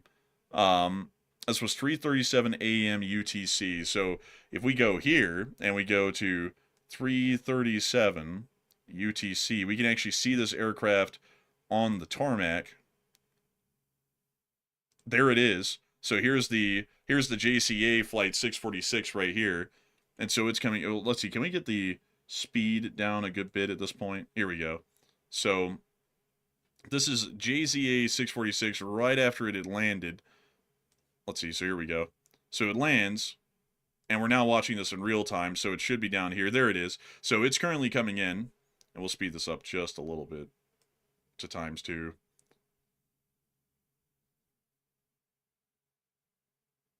And we can see that the aircraft is moving. It's coming into land. And we can see it landing on the runway, and it's about to take this exit right here. from what we can tell. And then it takes the turn. It's on the runway at this point, by the way, folks. But it then takes the turn right here. And the nearest aircraft to it is a Frontier flight 4195. And then it appears to get spun around. So, I mean, maybe there was another aircraft nearby, but there is no transponder nearby, so it might have just been a collision with the fire truck. And it appears that it was exiting the runway when that happened. So we could assume, folks, that it was probably rolling at a good speed, maybe 30 miles an hour or so, or maybe even 20. And it was vacating the runway, as it mostly had been given orders to, let's see, okay, so it mostly was given orders to immediately vacate the runway because there was a Delta airline flight behind it that was also coming in on the same runway with minimum separation. And then it turned off of the runway onto that ramp. And then that's when the collision happened with the fire truck. So I don't know about the story of another aircraft being involved, because the closest one nearby is this Frontier flight 4195, and it appears to have actually been on the taxiway off to the right, or more towards the east of where the collision happened, which was right here. Also, I thought like ground vehicles had to have a transponder on their vehicle, so that way they could be seen by air traffic control. Is that just something Europe does, or is that not something that we do here in the United States? We have that here as well. Like we do have that, and there is a ground channel for the tower that operates all of those vehicles that are moving around the runways or taxiways. So it should have been on a ground frequency along with the incoming aircraft at that point, which would have switched over to ground to get its orders to get off the runway and such. And I mean, I guess at this point, if I had to take a wild guess, folks, at what went wrong, either the fire truck wasn't paying attention because the aircraft would be given the right of way because it would have to immediately vacate the runway. So either the fire truck wasn't paying attention or the tower wasn't paying attention. And that's what I would say what my guess best would be right now, just trying to piece together everything since it just happened that led to this collision. And also, by the way, we have no idea what happened, by the way. So I'm not even going to try to speculate on it because I don't want to blame anybody, for something they might not be responsible for. So, we don't know. We'll just have to see what happened with it, but it's tragic, to say the least. Yeah, it's definitely tragic. Also, I want to say, folks, that, like, I'm trying to piece together everything and just give it like a general idea of what I think might have happened. Take it with a grain of salt. And also, we don't want to be throwing anyone under the bus, because there's also the chance, folks, that this might have just been an absolute tragedy and a true mistake, like nobody's even at fault and it was just an accident, as an accident happens sometimes. But the NTSB will conduct an investigation, and a lot like the situation down at Reagan in Washington, where we found out that it was actually apparently the Army pilots that were responsible for the collision there, and the NTSB concluded the investigation and announced its results. It's best to wait for a actual investigation and wait for the conclusive results from the investigators, which are going to know way more than we would, and then get the answer from them. So a very unfortunate situation, though, and it looks like the aircraft is an absolute wreck. And apparently we're now hearing that at the moment 4 people might be dead, and there's a decent amount more injured from the aircraft. So it sounds like it was a very violent collision at the least. Yeah, it's very unfortunate. And so with that, folks, we are going to be moving on from that breaking news that just happened, very tragic news for American airspace here on air. But we'll be trying to get y'all any more updates that we can on the situation as it unfolds while we're live on air. Sadly, folks, we can't show y'all any pictures or videos. It's a very different can of worms doing that for anything that happens in America. We basically, at that point, are just awaiting a copyright strike if we show anything. So sadly, we can't show it. But with that in mind, we will be moving on into our question segment. And Matthew, what do we got? Okay, so in the meantime, a big shout out to ARP Bob, by the way, for throwing in a $200 support to the fundraiser, and also Nick Hines as well for throwing in a $100. Currently, we're just above $3,600 raised, which is over $1,000 above the goal. So fantastic work once again tonight, and a huge shout out to the LSA for making that possible. And also, by the way, we do have the Morse code decoders tonight, but it's the exact same one as last night. So a big shout out to all of our Morse code decoders for solving that once again. Sadly, there was no new one, though, as all of y'all pointed out, but we do appreciate that for y'all solving it nonetheless. And with that, we're now moving into our super chats and then our live chat questions, and we're going to start off with our first one here, which goes to Nick Hines, and he put in a $100 super chat. And thank you very much, Nick, for that support. He said, I heard that Ukraine is testing rubber propellers on drones due to them not making any noise as they go for the elimination, effectively making them stealth drones, and will this be a game changer? I would say probably not, because the most noise that's created isn't actually from the propeller. It's actually from the engine itself, because they usually 2-stroke and 4-stroke motors that are not muffled, so they're incredibly loud. So while that might reduce propeller noise, really the main noise that we hear from most of those drones is their actual motors themselves, not the propellers. So I think that it might help in noise reduction a little, but sadly, due to them still using smaller internal combustion engines on those drones, they will never be perfectly silent, sadly. But a huge thanks to you for the support and helping this channel to keep on running. I hope that does address that the best I can. And also, by the way, I was looking around a little bit more at this. Actually, it does appear, Matthew, that information that we had is correct, because from the one picture I was seeing, it appears that the aircraft had actually spun back around. So whatever collision happened, it was violent enough that it actually picked the aircraft up, flung it onto its back, and then spun it back around to where the nose cone was actually facing back towards the runway that it had just come off of. That's pretty serious, actually. Yeah, that's a pretty violent sort of a crash, or an incident right there. A collision is the best way to say it. And that was rough. You can only imagine how bad that was to be in that aircraft when it happened. But with that, we are on to the next one. All right, so our next one here goes to Chris Feilbach, who puts in a 50, and thank you very much, Chris, for that $50 support. And he said, there is no orb word of the day today, but rather an acronym. An orb could be an organism, but who in the LSA could do this right here? Perhaps Superwoman. And I thank you for the support and helping this channel to keep it running. And thank you so much for keeping the orb words alive for the larger part, now doing orb phrases and such. And a big thanks to you for the support and helping this channel to keep on running, Chris. And with that, we are on to the next one. Also, by the way, I was trying to listen to the ATC recording real quick. I'm listening to it right now on Twitter. It sounds like ATC saw the problem ahead of time. Obviously, though, I'm not gonna start blaming people like just based on the ATC recording, but I'm hearing the ATC controller saying stop, stop, stop, stop, stop over and over and over. And it sounded like the fire truck had gotten clearance to possibly cross the runway as well. So sounds like there's maybe something more to this right here, actually. But obviously, nonetheless, though, whatever happened, if it's an accident or whatever, it's obviously a tragedy. But our next one here is going to go to Sheila Craddock. And thank you very much, Sheila, for that $20 support. And we do appreciate that very, very much. And there was no comment left on this one. But Enforcer, what say you? And we thank you massively for the support, Sheila, and helping this channel to keep it running, because if it wasn't for folks like you, we wouldn't be able to keep this thing running and make this thing possible. And so a big thanks to you once again. And with that, we are on to the next one. We also have a 20 from Acute Darkness, and thank you very much for the support as well. And they said, I love the show, guys, and thank you. And thank you so much for the support, and thank you so much for enjoying the show. I got to say that we're massively appreciative of folks like you helping this channel to keep it running, and thank you so much for enjoying the show. Also, by the way, folks, just to throw in a little bit of something here, and I have a feeling this will probably be an NTSB recommendation. I'd actually watched, Matthew, a documentary, well, not a documentary, but it was a fairly lengthy video, it was 40 minutes long, from a pilot, actually, on YouTube. I forgot the name of his channel, but he's actually a really informative and interesting channel, and I don't think it's 740 Gear. He's a really cool channel, but I don't think it was that one. But he was actually talking about an air traffic control audio that was sent to him, and he listened to it and was breaking it down about a ground crew that had been dispatched to go pick up an aircraft from maintenance and then tow it back over to its gate to board passengers.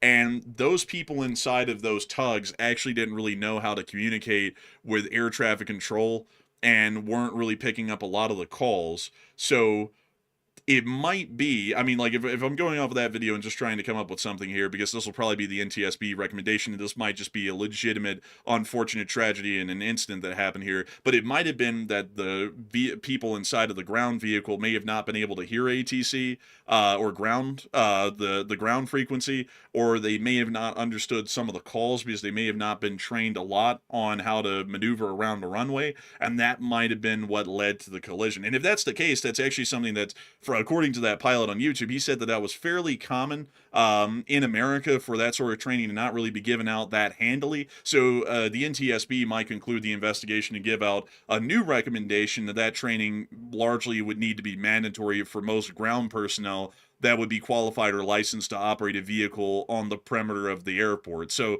that might be something that could be coming out of this here in the future. But, you know, that's a shot in the dark, folks. We'll have to see if that ever ends up panning out to be true. But with that, we're on to the next one. We also have a $15 support from Duncan VR, and thank you very much, Duncan, for that 15. He said, "Wolf quack meow. No respect around here, sir, sir." Oh man, I'm telling you. And I gotta thank you so much for the support. And I gotta say, sometimes we get no respect, man. It's like, our analysis is still accurate. It's just always annoying to have people come in and say, "Oh, you really know what you're talking about, huh?" It's like, well, I mean, it's like not always, but on some stuff, it's just common sense enough. It's just straight up. I find it funny, like how people act like the government just is never wrong. It's like, well, if they were never wrong, why in the world do we even have like presidential elections? Why not just have the same guy in charge forever, because he's never wrong anyways, right? So what's the point of even electing a different guy? Because electing a different guy, or even having the chance to do that, suggests that the last guy didn't do something right, or he was wrong, and he needs to be the new person needs to be selected. That's the one thing I find funny about that. It's like, it's like acting like the government can't be wrong throws the entire democratic premise on its head of picking someone new, because why do that? The current guy's never wrong anyways. But with that, we are on to the next one. Also, by the way, I just listened to the entire ATC recording there while you were talking on those last two super chats. Goodness, I think it's clear. I'm not going to say what happened, by the way, because I don't want to jump ahead of an investigation or something like that. But I think it's very clear what took place with this right here. It sounds like there was a mistake that was made on someone's part that led to this. So very unfortunate, by the way. Could you, if you listen to the ATC recording, by the way, it becomes very apparent what happened. Like if you listen to the whole thing. Could you send it over text what it sounds like at the moment, because I'm interested. I can't listen to it on air, folks, because I'm the one who's like I'm the guy who y'all are seeing the computer from, so I can't hear it right now. But what does it sound like from what you're hearing, man? You send it to me. I won't say it on air, but I'm just curious to know what it seems like at the moment. Yeah, I just sent it. Got you. And so let's take a look. Oh, yeah. That was one of the failure points. But with that, we are on to the next one. And our next one goes to the Pony, who puts in a 10. And thank you very much to Pony for that support. They said, "I don't believe the troops will be headed to Karg Island, and that is the stupidest tactical maneuver ever. And to defeat Iran, gain control of the Strait of HORMUZ, and a U.S.-controlled strait wins war." That's what I would generally say as well. I would agree with that. I think the Strait is wildly more important than Karg Island itself, because by controlling the Strait of Hormuz, we can stop Iranian traffic from leaving anyways, or we can clear the way. If we don't want to get in a direct confrontation with Chinese shipping, which could be an issue, we still clear the way for the amphibious ready groups to go over that way and then take Karg, instead of trying to conduct a wildly risky operation with the 82nd Airborne Division at the absolute limit of its own air-assault air cover. So not really a good idea. Also, I see some people who always complain. They're like, geez, you don't know the difference between airborne and air assault. I call the 82nd an air assault division because it is technically an airborne division. You're not going to watch the 82nd parachute on the Karg. That would be legitimately, laughably idiotic. Like, if that was done, somebody has gone out of their way to demand that was done, because parachuting anyone anywhere these days is an obsolete battle tactic. And while the 82nd Airborne Division is still jump trained, they would never jump anywhere at this day and age. They're going to be sent in like air assault as usual and be brought in on MH-60 Blackhawks and dropped off, because that's far smarter than sending a whole bunch of guys in these giant C-17s that could be shot at by air defense who knows where, and then possibly have them all taken out and wiped out in the C-17 from a singular manpad on the ground. That would be absolutely ridiculous. And then on top of that, they aren't even able to really carry any real support with them at that point, rather than what they had when they dropped off of those C-17s. That's why there's no way in hell that the 82nd Airborne is going to be used as an airborne division. It's going to be used as an air assault division instead, because that strategy is completely obsolete. So with that, we are on to the next one. And our next one is going to go to Rafael Saya, who puts in a 10 and said, "Zelensky said U.S. lifts the sanctions. I don't." Like Zelensky said, "Oh, that's really interesting to hear they lifted the sanctions. Let's see how that works." That's like, man, he went for it. And a big thanks to you for support and helping this channel to keep on running. And with that, we're on to the next one. We also have a 5 from Vandal Global, and thank you very much, Vandal, for that 5. They said, "Hey there, and love you guys as always. And are you guys going to be on tomorrow, since it appears that huge things will occur?" Probably. That's a good point, actually, because the power plants are set to get hit tomorrow evening. That's true. Probably not. It really depends. Like if something breaking happens, we will go live. But if nothing breaking happens, then we'll be taking the Monday off. We might make a shorter video if there's enough news by that point. But we wouldn't be seeing any sort of, like it's just a guaranteed breaking news stream. Like, it'll depend on the news that comes out. So I hope that does address that the best I can, at least in my opinion. And with that, we are on to the next one. We also have a 5 from Great Southwest Trains. He said, good evening, enforcers, and what's your thoughts on the CPKC 1776, the 250 celebration locomotive? It's actually pretty sick. Like I've seen it like a couple of times so far, like a couple of pictures on like Instagram and stuff. I really like it. So this is the Canadian Pacific Kansas City's bicentennial unit and paint job that they made. And I'm not gonna lie, it is pretty cool. Like I like that one a good bit. It celebrates America's 250th anniversary. It's pretty cool. They also have this other one here as well. With the screaming eagle on the front of it. I'll be honest with y'all, I like the red, white, and blue one a little bit better. And there's another one out there from a smaller railroad. I think it's a Genesee and Wyoming company, and I'm trying to think of the name of it. Maybe I can just find it somewhere in here. Oh, let me see here. Let's see here. Let me go pull up sesquicentennial units. Let's see, hold up. Let me type this in, folks, because there's a really cool one out there, and I thought it was the best looking one. Genesee and Wyoming 250 heritage unit. Let's see here. Here we go. This is the one. So this is the one I thought was the absolute sickest. It's a Genesee and Wyoming company. I forgot which one because they run a whole bunch of little ones. But they made this one. And I'm not going to lie, that's probably the best looking one in my opinion that I've seen so far. It's really nice looking. I like the dark blue. I like the Liberty Bell. And also how stylized it all is. It's very clean looking. So I was like, this is probably the best one that's been put out there yet. I heard that Union Pacific, Norfolk Southern, and a couple of other of the class ones are coming up with their own sesquicentennial, units, because, everyone's got to have one eventually. But I haven't seen them or heard of them yet, except for CPKCs. But theirs is legit. Also, I can't forget to mention the Wheeling and Lake Erie, Lake Erie unit that they have right here. I honestly say that one's really good. Yeah, it's all right. It's all right. What do you mean? It's okay. It's a train. It's a train. He hates trains, folks. He's never going to say anything good about them. Oh, woe is me. Have you seen the Lionel? Have you seen the Lionel Trump train? What? Have you seen the Lionel Trump train? Hold up. I'll send you the link. I see it here. Huh. I'm not It's limited. There's only 17 left, by the way. It costs $776. Is this a real listing or is this fake? This is real. They like Lionel gets pretty like political. It's kind of interesting though. The Lionel's doing so financially bad they got bought by the Chinese like a couple of days back. Like I gotta mention that. Like I gotta be honest with y'all. Like I just gotta be upfront. Like, I like my trains the way they are. I don't really like the whole fantasy deal, and I also don't like it when it gets political.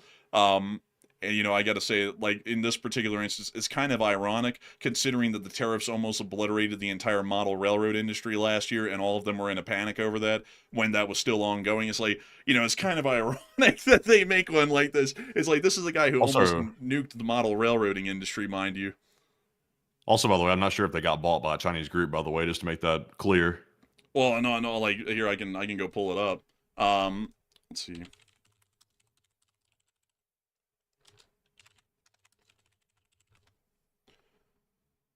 So yeah, here it is, February 24th of 2026 from trains.com, round 2, which is a Chinese company, announced its intent to acquire Lionel, and just a few days ago the news came out that they had actually acquired them. So, that was... I think it's an American company, though. Oh, it is?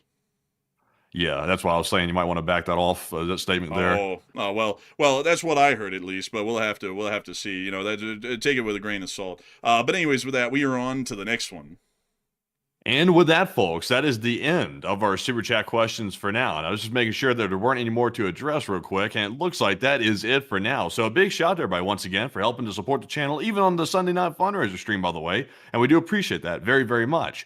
And let's jump into some live chat questions. It's time to see what everybody else was saying in the live chat and bringing up some questions, some quora, as they call it. But this one goes to Little Bear. He said, "Did you see the clip from Iran State TV that shows lots of missiles still in their tunnels?"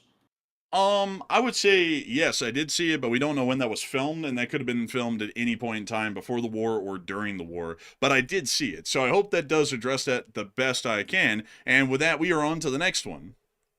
We also have a question from Sean Willem, who said, "Would you guys support the Marines taking the islands in the strait?" I would say that that'd probably be a smarter idea than going for Karg Island first, but I'm generally not a big fan of putting troops on the ground in Iran at all, because that's probably going to end up leading to some significant losses. So I hope that does address that the best I can, at least in my opinion. And with that, we are on to the next one. And we also have one more super chat, which goes to Chris Feilbach yet again. And thank you very much, Chris, for the second support of the night. We do appreciate that. He puts in a 5. He said, "Sirs, you have done a great slander to the orb acronym of the day." You have done great slander to His Majesty's orb. That sounds wrong. Like, that sounds really wrong. But Huh? Oh dear. Oh, great heavens. But a big thanks to you for support, Chris, and helping this channel to keep on running. And I gotta say, a big thanks to you once again for helping this channel to keep on rolling. I also have to clarify, folks, the people who actually bought Lionel, I think, are based out of Indiana, so they are definitely not Chinese. It is an American company, just to clarify that. I had seen, and I have to say, folks, I fell for it. There was a Facebook article that said that Lionel was purchased by the Chinese, and I took that at face value and didn't do any digging into it. And that's why you always need to look into the sources that you're reading stuff off of, especially on Facebook, because that apparently was just completely incorrect, because it was actually purchased by a U.S. company, not a Chinese company. So I'll have to vet my sources that I read on Facebook a little bit more. But anyways, with that, we are on to the next one. We also have a question from Infinity Music, who said, "How many days and weeks would it take to take over Cuba?" I wouldn't even be able to tell you. I don't know how long and how many forces that would take. I just wouldn't know. That's something that I've never even really looked at a lot or thought about, because it's like one of those spry, waking up and just having like a mental breakdown kind of a things, like let's invade and take Greenland sort of a deal, that you'd never really think about to even like speak on, like what that would entail, what would happen as a result of that. Like, all of this is news to me. But with that, I hope that does address it the best I can, at least in my opinion. And with that, we are on and into the next one. We also have a question from T Texas, who said, "Guys, what's really going to happen tomorrow night when the 48-hour ultimatum hits?" I think they're going to carry it out, to be perfectly honest. Israel is encouraging the hell out of the United States. I'll be honest on this one, and I don't know why this is, but for some reason recently we've been being accused of being anti-Israel, which is insane, by the way, because we've made it clear over multiple years that Israel serves U.S. interests in the region. But at the same time, though, we're not yes men. If anybody out there thinks that we're going to blindly support Israel in every single thing they do, they're out of their mind. They can find a new channel. But Israel is very trigger happy when it comes to defending their country, which is fine, to be that way, to defend your country, that is. But we got to be very careful not to let Israel walk us into a bad situation, because right now they're encouraging the U.S. leadership to follow through with these widespread power plant attacks inside of Iran. And that's going to be bad for the entire region, to be perfectly honest, because Iran's going to retaliate, and it's going to cause a major humanitarian issue. So, the U.S. should just wait a second and think about this whole situation before they just jump blindly into it, because you gotta understand that Israel's got its own interests going on here, so we don't want to just blindly follow what they're saying. We want to think for ourselves here a little bit. But Enforcer, what say you? The usual thing these days, folks, is this is how it works. Like, if you criticize anything about Israel in any way, like their actions or their strategy, or saying that sometimes their interests conflict with ours, some people immediately just say that you hate Israel and want everyone in there dead. And it's like, that's just like a straw man argument. that completely gopher holes any legitimate conversation about Israel, because you either just are agreeing with everything that they do no matter what, and you don't have any room to question it, or if you question something like, hey, I don't really like this one thing, although they're an ally, I think this needs to be addressed, and then immediately you're just an Israel hater according to people online, which is really a ridiculous sort of a way to work things. Because, like, imagine if our foreign policy worked like that with any other country, to where we said, oh, you know, Britain's a great ally, but there's this one issue that we have that we need to settle. Oh, you hate the British and you want all of us to die, don't you, Governor? It's like, that's a really, like, a huge jump to make from we have a couple of issues we'd like to see addressed, going from that to saying we just hate a whole country and want them all dead. It's like, that's really an absolute misstatement and a misrepresentation of any sort of criticism. The criticism that we have on Israel right now with the war is that they are so gung-ho, they're escalating this unnecessarily. Like, for example, hitting the Pars gas field, and then the Iranians went and conducted reciprocal attacks on the oil and gas infrastructure in our allied nations as a result of that. We had already told the Israelis not to do that prior, because when they blew up all of the oil facilities in Tehran, they covered a city filled with 10 million people with toxic oil smoke, and they created a humanitarian crisis in that city that day that that happened. We told them then, don't do that again, because that's absolutely absurd, and not only that, it's highly dubious and questionable. And the Israelis apparently said, oh, okay, and then a couple of days later, then they hit the Pars gas field instead, and then created another bigger issue. And it's like, bringing that up and saying that the Israelis need to calm it down and stop acting mindlessly, like they kind of always do in every conflict, isn't saying that we hate Israel, but it's pointing out an obvious fact that the Israelis can't just go around and do whatever the hell they want and have a blank check, and everyone's got to act like we have to kiss the ground that they walk on just because Israel as a nation exists. Like, you can criticize any country in the world if they're doing something questionable, just like we do our own government, and that's totally fine. It's just that binary thinking that people have these days. There's no middle ground. It's either, oh, they love Israel or they hate Israel. It's like, it doesn't have to be either or. It's like not every single perspective is binary like that. Like, and everybody tries to, like, you know, pigeonhole stuff into one category or another. It's like, that's not, intelligent people don't think like that. Like, not everything's black and white where it's just yes or no. It's like, it doesn't work like that. It's very nuanced. And you know, the fact that so many people need it to be that way is kind of disturbing, to say the least. But, you know, even with the United States, like, we criticize, like, the U.S. actions in the Middle East all day long. Like, and honestly, it's deserved. But at the same time, though, speaking for myself personally, if it came down to the U.S. was in a bad strait and they had to, like, ask people to join the military, I would fight and die for this country, even with the criticisms I have about it, because it's our country. I'm loyal to America. The United States is my country, and it's up to us to make sure that it stays a free country. So, you know, criticism does not equal hatred. I don't know why people equate the two like that these days. It's also a deliberate thing, like it's a strategy, so that way you can never criticize that particular country. Otherwise, if you criticize them, you know, it's oh, woe is us. You know, you've criticized us. How dare you? I'll be honest with you. I've never seen a country in the world structure itself to where it is completely void of criticism, except for the Israelis, because the Israelis have done a lot of work in making it to where any discussion in America where you like you can even say, like we say, well, Israel's an ally that serves an American interest in the region in fighting Iran, but however, they've got to make sure to mitigate civilian collateral and stuff. We say stuff like that, and then that automatically turns into, oh, I see, you hate Israel or you hate Jewish people. And it's like, that's not even the case. It's like, I'm totally fine with them and they're an ally of the United States, but at the same time, that doesn't mean that because they're an ally, they get to go around conducting unmitigated amounts of civilian fatalities in war just because they're our ally. No other ally in the world would get away with something like that except for them, because if you ever bring it up, they go, oh, you hate Israel, don't you? And it's like, that completely moves the argument into another thing, to where instead of bringing up a legitimate point, then you have to immediately go on the defensive and go, no, I'm fine with Israel. No, you hate them. And it's like, that's such a stupid straw man argument to make every single time someone brings up a critique, because there's no legitimate conversation. It's called ad hominem attacks, is what that's called, and it's been around for ages. Also, by the way, lawyers love to use that. By the way, like those type of attacks of ad hominem, they love to do that. It's basically attacking the person's character instead of attacking their argument. And it's not unique to like people that are like very, very much in support of Israel. It's not unique to those folks. It's anybody. Like, you know, the Russian propagandists do that. Pretty much anybody with some type of agenda, they resort to attacks like that, which is really lame, because it's like, if you can't argue your perspective, then your argument's finished off the bat.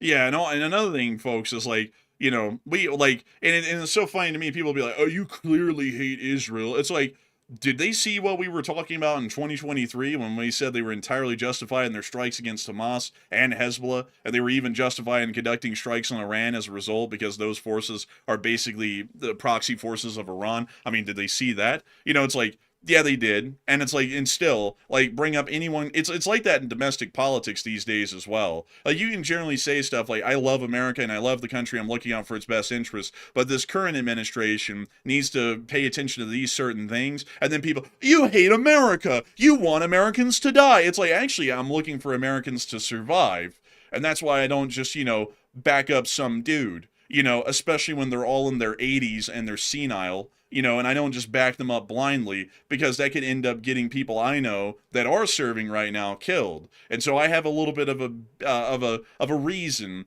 to kind of question things. And also on top of that, and everything I'll tell y'all, I'm never a friend to anybody in the government. I didn't know the current president, and I don't know the last president personally. And even if I did, government is business, and there's no room for friendship in business. They're either doing their job properly in the interest of the republic, or they're not, and that's that. And so far, I tell you that I haven't really seen that happening all too much in foreign policy. I'm not going to get into the domestic side. We'll never touch that. But on the foreign policy side, I haven't been seeing a lot of that currently, and I wasn't seeing a lot of that previously, and we've made that incredibly clear on this channel for 4 years. And I'm never going to stop. If you don't like those comments and you want to call that political, well, it's my show. I'll say whatever I want, and you can find another one. If you want a friend in Washington, get a dog. Yeah, that's the only one you'll find. I mean, that's like hell. It's like people will sit there and stand up for somebody that they never even met, that they've only seen on a television, which I find so bizarre. Like, it's so mentally detached. Like, y'all have never, like, none of the people who are political, who are here right now for the left or the right, y'all have never met any of the people that y'all see on TV personally. And if y'all did, it was for like 2 minutes. You don't know them personally. Why the hell is everyone so adamant on standing up and defending people you don't even know? Like you don't know these people from Adam. It's like, that's why I don't really care to stand up for any of them or defend them. I don't know any of them personally. So why do I need to stand up and defend them personally? I got no stake in the matter. But anyways, with that, it is time for us to get back to the questions. And so with that, we're on to the next one. We also have a super chat from WDRB who put in a 10, and thank you very much to WRB for that support. Excuse me. He said, I think every live stream should have a train segment from here on out. Fellow buff and railroad employee in LSA. Hey, thank you so much for support. Really cool to hear that we have people of the railroad here. And I gotta say, like, a little side note, I would love to have like a little railroad segment every show. Matthew hates the railroads though. So I can't do that every night. It would drive him crazy. But one thing I wanted to add a martial arts segment to the show. If we're gonna add that, we're gonna have to add a martial arts segment. Krav Maga? Why that one? I don't, like, honestly, that's probably like the only effective martial arts out there. The rest of them are just like hoodoo. Oh my God, that's not a good thing to say. Well, I mean, like, that one guy in China basically proved that, like, Kung Fu and every other Chinese martial art, like the traditional ones, were just bogus compared to MMA. I mean, he was literally beating the masters every day, to the point that the CCP even had to come down and stop the guy. So, it's like, there are others out there that work, but, like, at least compared to most of the Chinese martial arts, like, the Chinese martial arts didn't stand up to MMA whatsoever. Damn, you're about to get some hate. Maybe, but I mean, like, that, I wish I knew that one guy in China who fought all of those martial arts masters in China, because, I mean, he was absolutely laying down some hate on these people. I mean, he was, like, breaking their noses and stuff. Like, talking about Jackie Chan? No. It's this modern guy. Let me pull him up. Chinese MMA. Xiaodong, I think is it. Yes, it's this guy. Oh man, getting beat down by Xiaodong. So, wait, hang on. I don't think it's this guy. Let's see. MMA fighter versus Kung Fu. Who is this guy? Yeah, it is Zhu Xiaodong.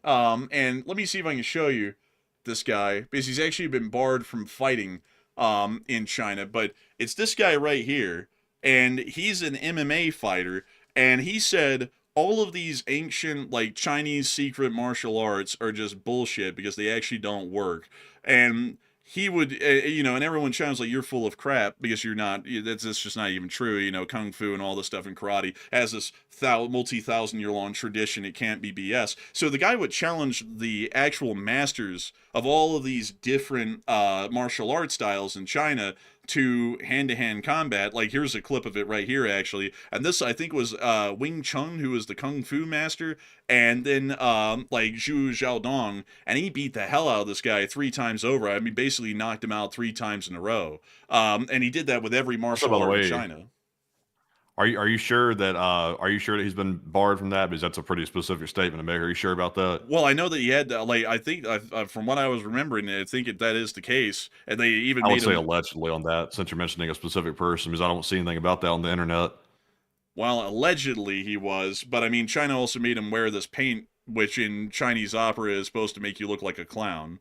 Like, so, this guy has been basically persecuted by the Chinese government for going around and showing that the historic martial arts of China were basically bogus. And that's why I'm saying most of the martial arts aren't even real deals, because sure, it's cool and it teaches discipline and stuff, but this guy, who's an MMA fighter, went up against every single master of every martial arts in China and beat the hell out of them, which generally shows that they don't really amount to much of anything. Maybe so, possible. I'm not really sure. But that's what I heard. But anyways, with that, we're on the next one. We also have a question from David Tablet, who said, I'm wondering how the Hormuz crisis will affect China's plan to invade Taiwan. I don't know, actually. It might limit their ability because they might be considering that their fuel resources are too low to actually sustain a conflict. This might actually end up seeing a lot of things slow down in pace, to be entirely honest, because people just won't have the resources to really fight a war. But with that, I hope that has addressed that the best I can. And with that, we are on to the next one. We also have a question from Shinbone once again. He said, assuming mission creep, do you two think that a war with China is 100% certain over the next 2 years? I would say that it is probably certain. I mean, China is definitely going to move on Taiwan at some point.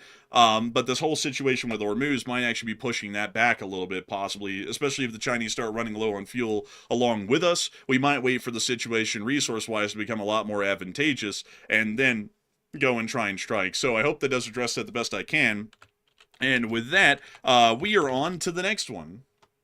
And our next one goes to Anna Banana, who said, if the U.S. did decide to use nukes, what might that look like in your opinion?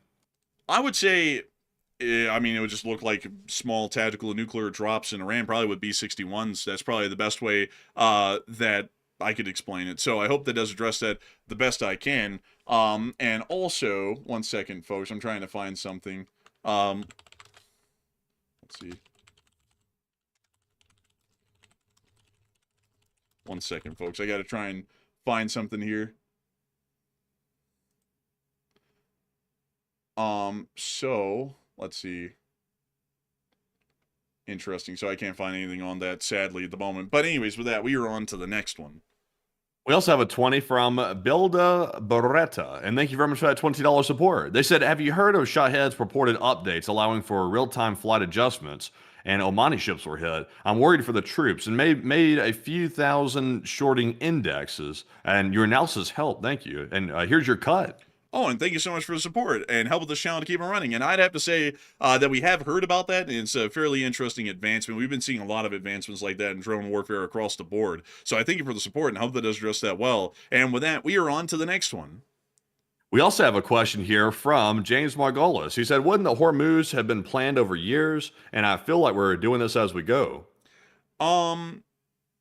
I would say, yes, it probably should have been. It doesn't look like it was. And if that plan existed, it was kind of thrown out the window. And how those plans work is that you basically have to secure control of the strait starting day one of a war. You can't really activate that plan weeks in because now things have changed drastically. So generally the window was missed and the planning was absolutely a failure in that regard, I would say. But a big thanks to you for the support and helping this channel to keep on running. I hope that does address that well. And also I see some people talking about the martial arts in general. I be straight up with y'all folks. There's very few that are really good. Most of the Chinese ones are basically just straight up bogus. They don't work at all. And those bullshito things, all that doesn't work either. The Krav Maga thing works. There's some Brazilian jiu-jitsu, I think, that is actually pretty dangerous. But I mean, the ones that more so focus on getting your chi right and like getting the form down and being like really calm. Those are basically like the bogus ones. The ones that focus on like maiming your opponent, like Krav Maga and Brazilian Jiu-Jitsu,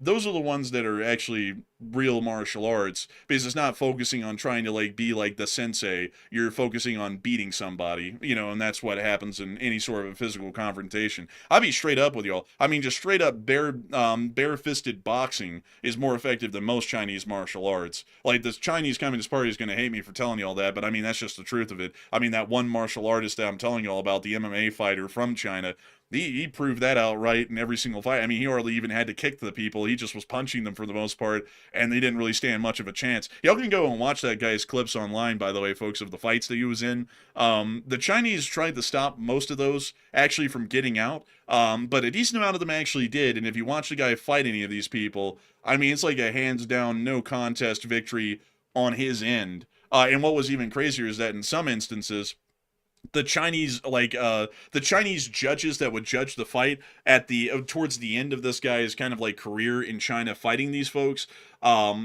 basically the Chinese Communist Party would pick the judges, so they try and like disqualify him or say that he lost, although he was beating the hell out of these people, because of A, B, and C reasons, even though the other guy clearly was just getting absolutely hammered the whole fight, like the minute or two that it would last. So, you know, it was really... Have you heard of Makbara?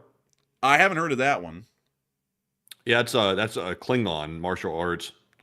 Oh, like kapla. Like, oh, man. Jeez, man, that took a minute to sink in there. You went, Now, I was getting ready for you to say something Also, by the way, just for a fun fact, by the way, the martial arts that you saw the Klingons doing in, like, you know, Star Trek Next Generation, that's actually based on a real martial art called Tai Chi. That's actually an ancient, I believe it's an ancient Chinese, like, moving meditation for the large part, and it's based on that. So, like, the breathing techniques and stuff like that, you see, like, the Klingons doing and stuff like that, it's based on Tai Chi.